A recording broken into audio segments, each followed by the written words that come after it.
ലോകത്തിൽ മനുഷ്യന്റെ ജീവിതത്തിൽ പാപം എങ്ങനെ കടന്നു വന്നുവെന്ന് നാടകീയമായി അവതരിപ്പിക്കുന്ന ഭാഗമാണ് ഉൽപ്പത്തി 3:8 മുതൽ 13 വരെയുള്ള തിരുവചന ഭാഗങ്ങൾ. നമുക്കെല്ലാവർക്കും അറിയാം, നമ്മുടെ എല്ലാവരുടെയും ജീവിതത്തിൽ പാപത്തിന്റെ ഒരു അരങ്ങേറ്റം എല്ലാ ജീവിതത്തിലുമുണ്ട്. അതുകൊണ്ടാണ് പരിശുദ്ധനായ പൗലോസ് റോമാലേഖനത്തിന്റെ 7-ാം അധ്യായത്തിൽ 15-ാം വാക്യത്തിൽ പറയുന്നു, ആഗ്രഹിക്കുന്ന നന്മയല്ല, ഇച്ഛിക്കാത്ത തിന്മ ചെയ്യുന്ന അധമനായ മനുഷ്യനാണ് ഞാൻ.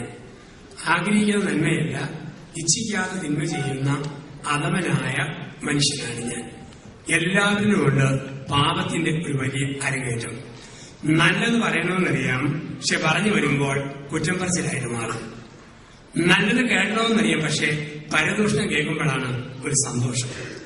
നല്ലത് ചിന്തിക്കണമെന്നറിയാം, പക്ഷെ വേണ്ടാത്ത കാര്യം ചിന്തിക്കുമ്പോഴാണ് ഒരു നിർവൃതി. ഇത് മനുഷ്യന്റെ പാപാവസ്ഥയെ സൂചിപ്പിക്കുന്നു. നാട്ടിൽ അവധിക്ക് വന്നപ്പോ 100-ന് 2 നോട്ടുമായിട്ട് പച്ചക്കറി മേടിക്കാൻ പോയി, പച്ചക്കറി മേടിക്കാനും പോയി.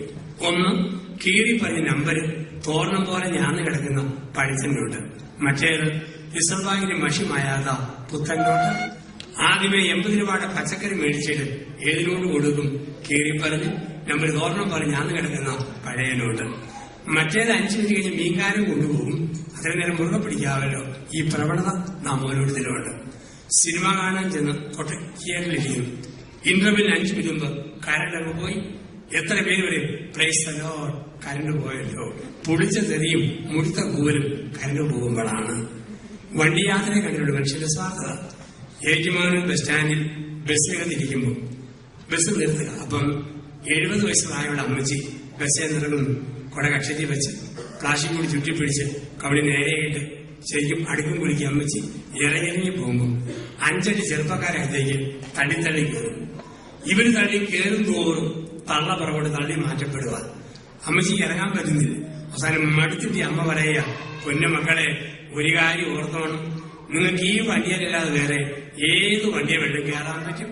പക്ഷെ എന്റെ അവസ്ഥയെ നോക്കി നീ ഇതേന്നല്ലാതെ ഏതെങ്കിലും വണ്ടിയിൽ നിന്ന് പുറത്തേക്ക് ഇറങ്ങാനായിട്ട് പറ്റുമോ? വണ്ടിയാത്രയെ കാണാം മനുഷ്യന്റെ സ്വാർത്ഥത. ഇവിടെയാണ് പറയുക, ആഗ്രഹിക്കുന്ന നന്മയല്ല, ഇച്ഛിക്കാതെ തിന്മ ചെയ്യുന്ന അധമനായ മനുഷ്യനാണ് ഞാൻ. ഇത് വളരെ നാടകീയമായിട്ടാണ് അവതരിപ്പിച്ചിരിക്കുക. പട്ടി കുരച്ചില്ലെങ്കിലും പട്ടി തന്നെയാണ്. കുരയ്ക്കാനുള്ള സാധ്യത പട്ടിയിൽ ഉള്ള കാലത്തോടും. മനുഷ്യൻ പാപം ചെയ്തില്ലെങ്കിലും ഭാവിയാണ് പാപവാസന മനുഷ്യനിൽ ഉള്ള കാലത്തോടും. വളരെ നാടകീയമായി അവതരിപ്പിച്ചിരിക്കുന്നു. നമ്മുടെയൊക്കെ മുതുമുത്തശ്ശി അവ്വാവല്യമ്മച്ചി സായാഹ്ന സവാരിക്ക് ഏകന്തോട്ടത്തിലൂടെ ഒറ്റയ്ക്ക് വിലാത്തുമ്പോൾ നുണയന്റെ അപ്പന്റെ അപ്പൻ മുത്തപ്പൻ പാപിന്റെ രൂപത്തിൽ ഏകന്തോട്ടത്തിൽ കടന്നു വരുന്നു. എന്റെ ചോദ്യം, വണ്ടിപ്പെണ്ണെ ഹൗവ വിശക്കുന്നില്ലേടി? അവിടെ വെച്ച് വിശക്കുന്നൊന്നു കോടതി കഴിയുന്ന രൂക്ഷണം നമുക്ക് അടിച്ചു കയറുന്നു. അത്രയും കട്ടിയുള്ള വിശപ്പടി. ഇത്രമാത്രം വിശന്നാലും ഈ കാണുന്ന തോട്ടത്തിൽ നിന്നും ഒരു പഴം എങ്കിലും തിന്നാൻ പറ്റുമോ? അവിടെ ഒരു പഴം ഏതെല്ലാം പഴം തിന്നാം. ചക്കപ്പഴം, മാങ്ങാപ്പഴം, പേരയ്ക്ക, സപ്പോട്ടയ്ക്ക, പഴുത്ത് തൊടുത്ത് തൂങ്ങിക്കിടക്കുന്ന ഏത് പഴം വേണേലും തിന്നാം. ഇതൊക്കെ തിന്നാലും ചുമന്ന് പഴുത്ത് തൊടുത്ത് കിടക്കുന്ന അത്തിപ്പഴം സങ്കല്പത്തിൽ അത് തിന്നാവോ? അവിടെ പറയോ അത് വിലക്കപ്പെട്ട കനി, അതുകൊണ്ട് വേറെ ഏത് പഴം വേണേലും തിന്നാം. പൊട്ടിപ്പെണ്ണയെ പോയില്ലേ? ഈ പഴം തിന്നാതെ ഭൂമിയിൽ വേറെ ഏത് പഴത്തിനെന്താ കാര്യം? പെണ്ണാണെങ്കിൽ അത് തന്നെ. പിടിക്കടി, കുനിക്കടി, കടിക്കടി, കെട്ടിയവനെ കടിപ്പിക്കടി, അവളും കടിച്ചു അവനും കടിച്ചു, വിലക്കപ്പെട്ട കനി. നാടകീയമായ അവതരണം. എന്താണ് ഈ പഴം? ഒരിക്കലും ഒരു കവലയിൽ ഞാൻ കേട്ടു, ഒരു ബന്ധിക്കോസ്താവ് വേണ്ട ഒരു പാസ്റ്റർ ഇങ്ങനെ പ്രസംഗിക്കുന്നത് കേട്ടു. ആവും ഹവായും കൂടെ സെക്സ് ആസ്വദിച്ചതാണ് ഒന്നാമത്തെ പഴം. അത് എവിടുത്തെ പഴമാണെന്ന് പാസ്റ്റർക്ക് മാത്രം അറിയാം. അങ്ങനെ പഴം ബൈബിളിൽ പൊട്ടവ്യാഖ്യാനമൊന്നുമില്ല. ബൈബിളിൽ പഴമെന്ന വാക്കിന് ഒറ്റ അർത്ഥമേ ഉള്ളൂ. ഒരു നിമിഷം കൊണ്ട് തീരുന്ന സുഖത്തിന്റെ സിംബോളിക് പ്രസന്റേഷനാണ് പഴം. ഭൂമിക്കിടക്കുന്ന പഴമെന്നല്ല എന്റെ അർത്ഥം. ഉദാഹരണത്തിന്, പഴുതാ പിന്നെ അധികം നിൽക്കുകയില്ല, പെട്ടെന്ന് തീർന്നു പോകും. വാഴക്കൊല പഴുത്തോ പടയിൽ നിന്നും പഴം പുടപെടാന്ന് പൊടിഞ്ഞ് താഴത്തേക്ക് വീഴും. കൂഴച്ചക്ക പഴുത്തോ 2 നാളുകൊണ്ട് കൂഞ്ഞു വിട്ട് മടഞ്ഞു വിട്ട് അണിഞ്ഞു കുളവായി പരിപാടി മാറും. പഴുത്താ പിന്നെ അധികം നിൽക്കുകയില്ല. ഒരു നിമിഷം കൊണ്ട് തീരുന്ന സുഖത്തെ ബൈബിൾ വിളിക്കുന്ന വാക്ക് പഴം. നൈമിഷിക സുഖത്തിന്റെ വേദപുസ്തകത്തിലെ പേരാണ് പഴം. ദൈവം പറയും പെട്ടെന്ന് തീരുന്ന സുഖത്തിന് പുറകെ പോകരുത്. സാത്താൻ പറയും പെട്ടെന്ന് ഇന്ന് സുഹൃത്തിനെ പിറകെ പോകണം. സ്വയം ഭോഗം, സ്വർഗഭോഗം, മദ്യപാനം, മയക്കുമരുന്ന്, നീലക്കാസറ്റ്, മഞ്ഞപ്പുസ്തകം, കുറ്റം പറച്ചിൽ, പഴം. ഒരു നിമിഷത്തിന്റെ സുഖം. അത് കഴിയുമ്പോൾ മനസ്സിന് മുറിവ്. ഈ ഭൂമിയിൽ സ്വർഗത്തിന്റെ മുന്നാസ്വാദനം എപ്പോഴാന്ന് ചോദിച്ചാൽ, ചൊറിയാൻ തോന്നുമ്പം ചൊറിയേണ്ട സ്ഥലത്ത് ഉടനടി ചൊറിഞ്ഞാൽ സ്വർഗം. ചൊറിയാൻ തോന്നിയിട്ട് കൈ പൊക്കാൻ പറ്റിയല്ലേ, അതാണ് സാക്ഷാൽ നരകം. പെടലിയുടെ പുറകിൽ വല്ലാത്തൊരു ചൊറിച്ചില്. രണ്ടു കൈയും പൊക്കാൻ പറ്റിയില്ലെങ്കിൽ എന്ത് കഷ്ടമാണ്. പിന്നെ ഭിത്തിയായ ഭിത്തി, മതിരായ മതില്, മരമായ മരം, തിരുമോട് തിരുമ്, ഒരുമോട് തിരുമ്. ഒന്ന് മാറ്റിപ്പറിച്ചാലും എന്തൊരു സുഖം. പുഴുകടി ചൊറിയുമ്പം ഒരു സുഖമുണ്ട്, പക്ഷെ പുഴുകടി ഒരിക്കലും കരിയല്ല. ഇതുപോലെയാണ് ചെറിയ ചെറിയ കാര്യങ്ങൾ ചെയ്യുമ്പം ഒരു സുഖമുണ്ട്, പക്ഷെ ആന്തരികമായ മുറിവ് എന്നും വർദ്ധിച്ചുകൊണ്ടിരിക്കും. തമ്പുരാൻ പറയും, പഴം തിന്നരുത്, തിന്മ ചെയ്യരുത്. ദൈവത്തിന്റെ സ്വരത്തിന് പകരം സാത്താന്റെ സ്വരത്തിന് കാതു കൊടുക്കുന്നതാണ് പാപം. ദൈവത്തിന്റെ സ്വരത്തിന് പകരം സാത്താന്റെ സ്വരത്തിന് കാതു കൊടുക്കുന്നു. അതിനെ വിളിക്കുന്ന പാപം. നന്മയ്ക്ക് പകരം തിന്മ പറയുമ്പോൾ അത് സാത്താന്റെ സ്വരത്തിന് കാതു കൊടുക്കുന്നു. തിന്മ ചെയ്യുന്ന ഒരു മനുഷ്യന് ഒളിക്കാനും മറയ്ക്കാനും ഒന്നുമില്ല. തിന്മ ചെയ്ത മനുഷ്യൻ ഒളിക്കാനും മറയ്ക്കാനും തുടങ്ങി. അന്ന് വരെ ജീവിതം എന്തൊരു ഫ്രീ ആയിരുന്നു. പക്ഷെ ദൈവത്തിന്റെ കാൽപെരുമാനം കേട്ടപ്പോൾ ആദവും ഹവ്വായും കാട്ടുമരങ്ങൾക്കിടയിൽ ഒളിച്ചു. കിട്ടാവുന്ന ഇലയെല്ലാം പറിച്ചു കൊടുത്തു. എന്നിട്ടും സംശയം. നഗ്നത ശരിക്കും പറഞ്ഞു, വെപ്രാളത്തിനും വേവലാതിക്കും ഇടയ്ക്ക് ആദ്യം കിട്ടിയത് ചൊറിയുണങ്ങിന്റെ ഇല. അതോട് തിന്നാണ്. അന്നു മുതൽ ചില കെട്ടിയന്മാർക്ക് ഭാര്യയെ കാണുമ്പോൾ വല്ലാത്ത ചൊറിച്ചില്, ചില വീട്ടിൽ കെട്ടിയവരെ കാണുമ്പോൾ വല്ലാത്ത ചൊറിച്ചില്, ചില ആൾക്കാർക്ക് അച്ഛന്മാരെ കാണുമ്പോൾ ചൊറിച്ചിലോട് ചൊറിച്ചില്. ഇത് ആരംഭിക്കുന്നത് ഏതോട് തിന്നാണ്. അന്ന് വരെ ഫ്രീ ആണ്. ഉൽപ്പത്തി 2:25 പുരുഷനും സ്ത്രീ നഗ്നരായിരുന്നു, ലജ്ജ തോന്നിയില്ല. ഉൽപ്പത്തി 2:25 ബൈബിളിൽ നഗ്നത എന്ന് പറഞ്ഞാൽ തുണിയില്ലാത്ത അവസ്ഥയെന്നല്ല, സ്വാതന്ത്ര്യം. ഭാര്യയെ ഒളിക്കാൻ ഭർത്താവിനൊന്നുമില്ല, ഭർത്താവിനെ ഒളിക്കാൻ ഭാര്യയ്ക്കൊന്നുമില്ല, മക്കളെ ഒളിക്കാൻ മാതാപിതാക്കൾക്കൊന്നുമില്ല. നേരെ വാ നേരെ പോ. പുരുഷനും സ്ത്രീ നഗ്നരായിരുന്നു, ലജ്ജ തോന്നിയില്ല. പഴയ നിയമത്തിൽ ദാവീദ് രാജാവ് വാഗ്ദാന പേടകമെടുത്ത് യോർദാന വെള്ളത്തിൽ ചവിട്ടുമ്പോൾ ദൈവത്തിന് മുമ്പായി സ്വാതന്ത്ര്യം രാജാവ് ഉടുതുണി ഉരിഞ്ഞ് തോളേറിട്ട് നഗ്നനായി നിർത്തി ചവിട്ടി. ചില കുഞ്ഞുപിള്ളേർക്ക് കൂടി സ്വാതന്ത്ര്യം. 1ാം ക്ലാസ്സിൽ വരുന്ന കുട്ടി അമ്മയുടെ തലവട്ടം കാണുമ്പോൾ ട്രൗസർ ഒരു തോളലിട്ട് ഭൂമിക്കോട് ഓടുന്ന കാണാം. നാട്ടിലെ ഒരു സാധാരണ കാഴ്ച. ഞാൻ വീട് വെച്ചിരിക്കാൻ മേടിച്ചു. ഓരോ മുറിയുടെ വെച്ചിരിച്ച് പോകുമ്പോൾ ഒരു 3 വയസ്സുകാരൻ പൊന്നരിങ്ങാനം മാത്രമിട്ട് നൂൽ ബന്ധമില്ലാതെ അച്ഛന്റെ പുറകെ പരേഡ് നിർത്തും. തള്ള പറഞ്ഞു, ചേരക്ക നിനക്ക് നാണമില്ലേ? ഒരച്ഛൻ വന്ന കണ്ടില്ലേ, അകത്ത് പോയത് ഇട്ടോണ്ട് പാടാ. അമ്മ ആഘോഷമായിട്ട് കാലടി ചെരുപ്പ് ഇട്ടോളൂ. ഇത് മതിയോ? ഒളിക്കാനും മറയ്ക്കാനുമില്ല. ചില കടുകൂടിയന്മാർക്ക് ഈ സ്വാതന്ത്ര്യമാണ്. കഴിഞ്ഞ വർഷം ക്രിസ്മസിന് പാലാ KSRTC ബസ് സ്റ്റാൻഡിന് മുമ്പിലൂടെ ഞാൻ പിറവിത്താനിലേക്ക് മോട്ടോർ സൈക്കിളിൽ പോകും. 2 കുടിയന്മാര്. ഒരുത്തൻ കണ്ടുവരും പൂക്കുറ്റി പൂസ, ഒരുത്തൻ ജനിച്ച പാടെ നൂൽ ബന്ധമില്ലാതെ കരിക്കൽ പ്രതിമ പോലെ ഗാന്ധി സ്റ്റാച്യു പോലെ വളഞ്ഞു നിൽക്കുന്നു. മറ്റേ കുടിയൻ കഷ്ടപ്പെട്ട് ഒരു കീറത്തുണി അരയിൽ ഉടുത്തില്ലാ പരുവത്തിൽ പൊതിഞ്ഞു പൊതി വെച്ചിരിക്കുന്നു. ഞാൻ അതിലേ പോകുമ്പോൾ തുണിയുള്ള കുടിയൻ തുണിയില്ലാത്ത കുടിയനോട് പറയടാ, നാണം കേട്ടവനെ, ആ പോകുന്ന പുരോഹിതനാ, ഓർമ്മ വേണം. നമ്മൾ തിരുസഭയുടെ മക്കളാ, മറക്കരുത്. എത്ര പൂസായാലും അച്ഛന്മാരെ കാണുമ്പോൾ നാണവും ബഹുമാനവും വേണം. പൂസായ നിനക്കതിലും എനിക്കുണ്ടാകും പറഞ്ഞ് ഇവനേത് മൊത്തം പറിച്ച് അവനെ ഉടുപ്പിക്കുന്നു കുടിയൻ. ഒളിക്കാനും മറയ്ക്കാനുമില്ല. ജീവിതം തുറന്ന പുസ്തകം. തിന്മ ചെയ്ത മനുഷ്യൻ ഒളിക്കാനും മറയ്ക്കാനും തുടങ്ങി. അവന്റെ ജീവിതത്തിൽ ഒളിക്കലും മറയ്ക്കലും കടന്നു വന്നു. പ്രിയപ്പെട്ടവരെ, എന്താണ് പാപമെന്ന് വേദപുസ്തകത്തെ വെച്ചുകൊണ്ട് ഈ മണിക്കൂറിൽ ഇന്ന് വ്യാഖ്യാനിക്കുന്നു. എന്താണ് പാപം? ദൈവം പരദീസയിൽ 3 സത്യം പറഞ്ഞപ്പോൾ തിന്മ പരദീസയിൽ തന്നെ 3 നുണ പറഞ്ഞു. ഇതാണ് ബൈബിൾ വ്യാഖ്യാനം. ദൈവം 3 സത്യം പറഞ്ഞപ്പോൾ സാത്താൻ 3 നുണ പറഞ്ഞു. അവിടെയാണ് പാപത്തിന്റെ അരങ്ങേറ്റം. എന്താണ് ദൈവം പറഞ്ഞ 3 സത്യങ്ങൾ? 1, ദൈവം സത്യമാണ്. 2, പാപം നാശമാണ്. 3, മനുഷ്യന് വിലയാണ്. ഇതാണ് പരദീസയിൽ ദൈവം പഠിപ്പിച്ച 3 സത്യങ്ങൾ. ദൈവം സത്യമാണ്, പാപം നാശമാണ്, മനുഷ്യന് വിലയുണ്ട്. ഞാൻ പറഞ്ഞതുപോലെ സംഭവിക്കും. ദൈവം സത്യമാണ്, പാപം നാശമാണ്. തിന്മ ചെയ്താൽ നീ മരിക്കും. പാപം നാശമാണ്, മനുഷ്യന് വിലയുണ്ട്. ദൈവത്തിന്റെ ഛായയിലും സാദൃശ്യത്തിലും സൃഷ്ടിക്കപ്പെട്ടതാണ്. 3 സത്യങ്ങൾ. ദൈവം സത്യമാണ്, പാപം നാശമാണ്, മനുഷ്യന് വിലയുണ്ട്. 3 സത്യങ്ങൾ ദൈവം പഠിപ്പിച്ചപ്പോൾ സാത്താൻ 3 നുണ മനുഷ്യന്റെ മനസ്സിൽ കുറിച്ചിട്ടു. നിങ്ങൾക്കും എനിക്കുള്ള വലിയൊരു കുഴപ്പമാണ്. നല്ല കാര്യം 100 പ്രാവശ്യം കേട്ടാലും പഠിക്കാതെ നമ്മൾ വേണ്ടാത്ത കാര്യം 1 പ്രാവശ്യം കേട്ടാൽ കാണാപ്പാടം പഠിക്കും. നമ്മുടെ പ്രത്യേകതയാണ്. നല്ല കാര്യം എത്ര കേട്ടാലും പഠിക്കുക. എന്തെങ്കിലും ഒരു വേണ്ടാത്ത കാര്യം ഞാൻ പറഞ്ഞു, അത് കാണാപ്പാടം പഠിക്കും. സാത്താൻ 3 നുണ പറഞ്ഞു. 1, ദൈവം നുണയനാണ്. 2, പാപം ലാഭകരമാണ്. 3, മനുഷ്യന് വിലയില്ല. ഇതാണ് സാത്താൻ പഠിപ്പിച്ച 3 നുണകൾ. ദൈവം നുണയനാണ്, പാപം സുഖകരമാണ്, മനുഷ്യന് വിലയില്ല. സത്യമായ ദൈവത്തെ നുണയനായി അവതരിപ്പിച്ചു. അന്നു മുതൽ സകല സത്യങ്ങളെയും ചോദ്യം ചെയ്യാനും സംശയിക്കാനും നിങ്ങൾ ആരംഭിച്ചു, ഞാനും ആരംഭിച്ചു. ഈ സംശയം തുടങ്ങുന്നത് പരദീസയിലാണ്. ആദ്യ രാത്രിയിൽ ആദം കൂർമ്മ വിളിച്ചു കിടന്ന് ഉറങ്ങുമ്പം ആദത്തിന്റെ വയറെ കൂടെ പാമ്പഴയുന്നവരെന്തോന്ന് എഴഞ്ഞു കയറുന്നു. ആദം ഞെട്ടിയിൽ നോക്കുമ്പോൾ ഹൗവ അവന്റെ വയറേക്കരി കുത്തിയിരുന്ന് വായനയിൽ എണ്ണി നോക്കുകയാണ്. 1, 2, 3, 3, 2, 1. എന്നാണ് കിടക്കുന്നത്? മിണ്ടാതെ മനുഷ്യ, നിങ്ങളുടെ വേറെ വല്ല വാരിയിലും പോയിട്ടുണ്ടെന്ന് ഞാൻ തപ്പി നോക്കട്ടെ. 1, 2, 3, 3, 2, 1.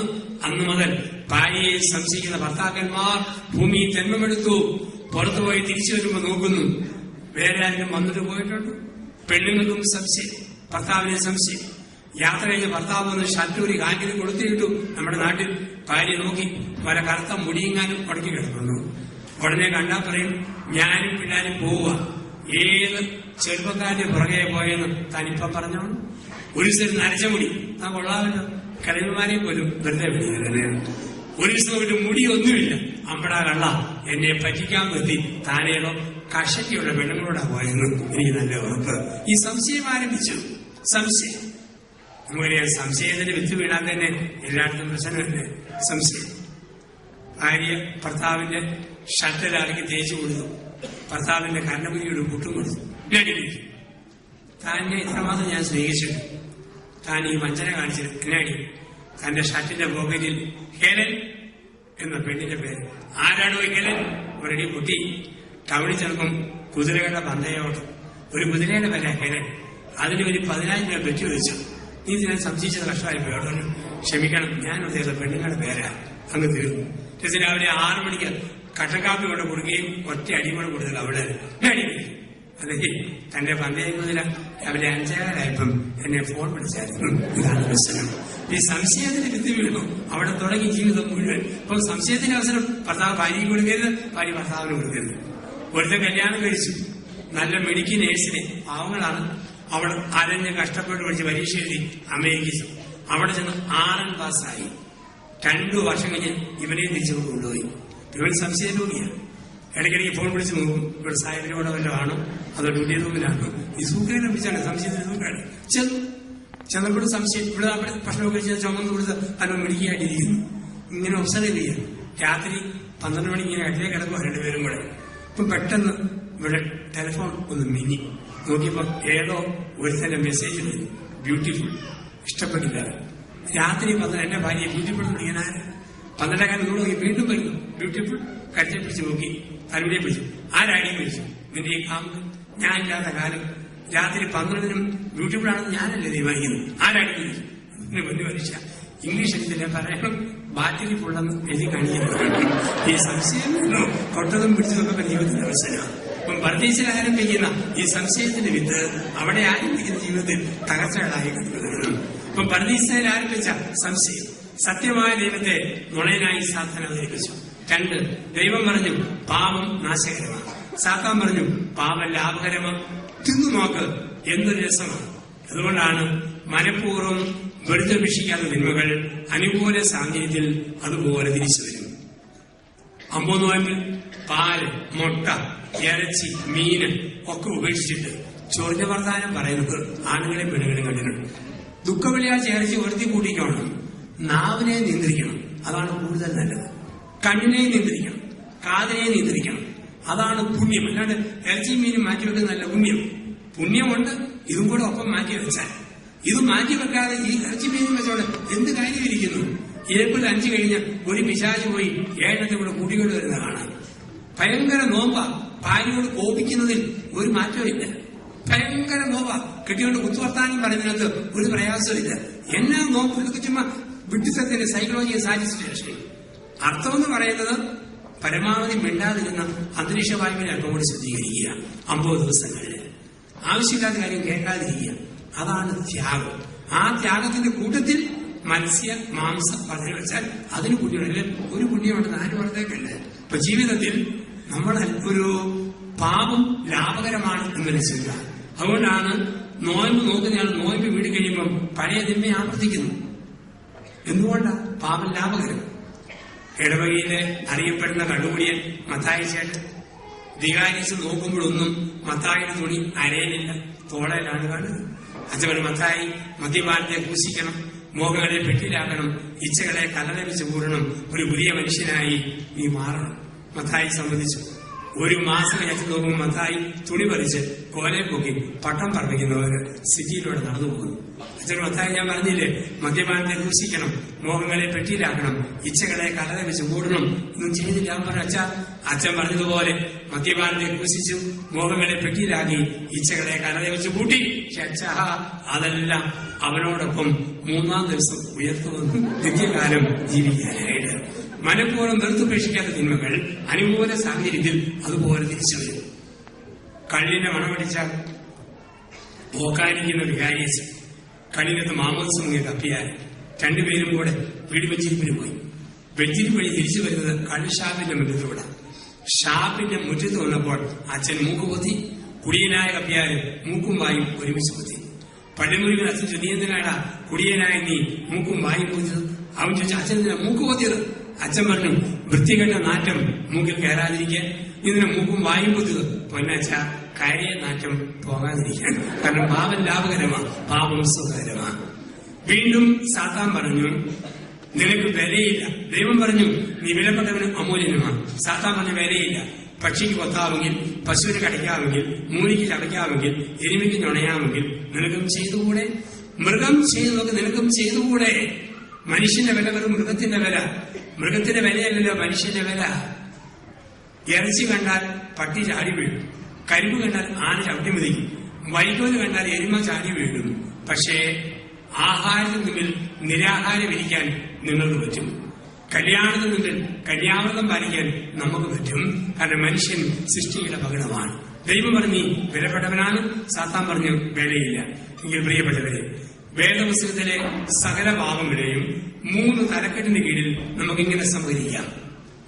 എല്ലാ പാപങ്ങളും 3 തലക്കെട്ടിന് കീഴിൽ നമുക്കിങ്ങനെ സംഗ്രഹിക്കാം. 1, കാണാൻ കൊള്ളാവുന്ന, കാണാൻ കൗതുകമുള്ള പഴം ഔവായ്ക്ക് കാണിച്ചു കൊടുത്തു. അതിന്റെ വാക്കാണ് കണ്ണുകളുടെ ദുരാശ. തിന്നാൻ കൊതി തോന്നി, അതിന്റെ വ്യാഖ്യാനമാണ് ജഡത്തിന്റെ ദുരാശ. ദൈവത്തെ പോലെയാകാൻ ത്വര തോന്നി, അതാണ് ജീവിതത്തിന്റെ അകന്ത. എല്ലാ പാപങ്ങളും ഈ 3 എണ്ണത്തിൽപ്പെടുന്നു. കാണാൻ കൗതുകമുള്ള പഴം കണ്ണുകളുടെ ദുരാശ, തിന്നാനുള്ള കൊതി ജഡത്തിന്റെ ദുരാശ, ദൈവത്തെ പോലെയാകാനുള്ള അഭിവാഞ്ച ജീവിതത്തിന്റെ അകന്ത. ഇതായിരുന്നു മത്തായി 4 ക്രിസ്തുവിന്റെ പ്രലോഭനം. ഉൽപ്പത്തി 3 ഔവാടെ പ്രലോഭനം, മത്തായി 4 ക്രിസ്തുവിന്റെ പ്രലോഭനം. കാണാവുന്ന ദേശം മുഴുവൻ കാണിച്ചു കൊടുത്തു, കണ്ണുകളുടെ ദുരാശ. കല്ലിനെ അപ്പമാക്കി തിന്നാൻ തോന്നി, ജഡത്തിന്റെ ദുരാശ. ദൈവോത്തരല്ലേ താഴത്തേക്ക് ചാട്, ജീവിതത്തിന്റെ അകന്ത. അതുകൊണ്ട് 1 യോഹന്നാൻ 2-ാം അധ്യായം 15 മുതൽ 17 വരെ വാക്യങ്ങളിൽ ഇങ്ങനെ പറഞ്ഞു വെച്ചു. 1 യോഹന്നാൻ 2-ാം അധ്യായം 15 മുതൽ 17 വരെയുള്ള വാക്യങ്ങൾ. ലോകത്തിന്റെ മോഹങ്ങൾ 3 എണ്ണമാണ്. അവ കണ്ണുകളുടെ ദുരാശ, ജഡത്തിന്റെ ദുരാശ, ജീവിതത്തിന്റെ അകന്ത. ഇവയും ദൃശ്യം ആയവയുമാണ്. നമ്മുടെ ജീവിതത്തില് ഏറ്റവും കൂടുതൽ ശ്രദ്ധിക്കേണ്ട ഒന്നാണ് കണ്ണ്. ലോകത്തിൽ മനുഷ്യന്റെ 3 അവയവങ്ങൾക്ക് പ്രത്യേക പവറുണ്ട്. ശാസ്ത്രീയമായി വ്യാഖ്യാനിക്കാൻ വരാത്ത പ്രത്യേക പവറുള്ള 3 അവയവങ്ങളുണ്ട്. അതിൽ 1 കൈ, 2 നാക്ക്, 3 കണ്ണ്. അന്ധവിശ്വാസമൊന്നുമില്ല, ഇത് സത്യമാണ്. അതിന് ദൈവികമായതോ വൈശാലികമൊന്നുമില്ല. അത് മനുഷ്യന്റെ ശരീരഘടനയുടെ പ്രത്യേകത വരുന്ന 3 പവറാണ്. ഇവിടെ കർത്താവ് പറയുന്നു, ഏറ്റവും സൂക്ഷിക്കേണ്ട അവയവം കണ്ണാണ്. മത്തായി 6:24 മുതൽ 26 വരെ വാക്യങ്ങൾ. കണ്ണ് കുറ്റമറ്റതെങ്കിൽ കാഴ്ചയും കുറ്റമറ്റതായിരിക്കും. കണ്ണിന് കുറ്റമുണ്ടോ, കാഴ്ചയും കുറ്റമുള്ളതായിരിക്കും. നമുക്കറിയാം, കൈക്ക് പവറുണ്ട്. ചില ആൾക്കാർ രാവിലെ 100 രൂപ വായ്പ മേടിച്ചാൽ വൈകിട്ട് തന്നെ കുത്തുവാളയെടുക്കും.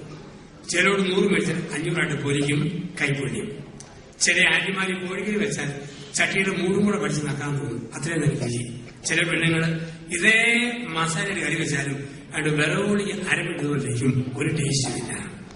ചില ഡോക്ടർമാരും നേഴ്സുമാരും മരുന്ന് കൊടുത്തോ സൗഖ്യം, ചില അതേ മരുന്ന് കൊടുത്തോ അസുഖം കൂടുന്നതല്ലാതെ യാതൊരു മാറ്റമില്ല. ചില ആൾക്കാർ നാട്ടിൽ വാഴക്കര വെട്ടിയാൽ സർവക്കിൽ വരെ കരുതി കുത്തിയിരിക്കും. ചിലൊന്ന് വരഞ്ഞാൽ മതി, ഉടനെ പഠിക്കാൻ തുടങ്ങും. കൈയുടെ കാന്തശക്തി. ഇതുപോലെ നാക്കിന് കാന്തശക്തിയുണ്ട്. നമ്മളുടെ എഫിക്കസി ഓഫ് ദ വേർഡ്, നാക്കിനുണ്ട് കാന്തശക്തി.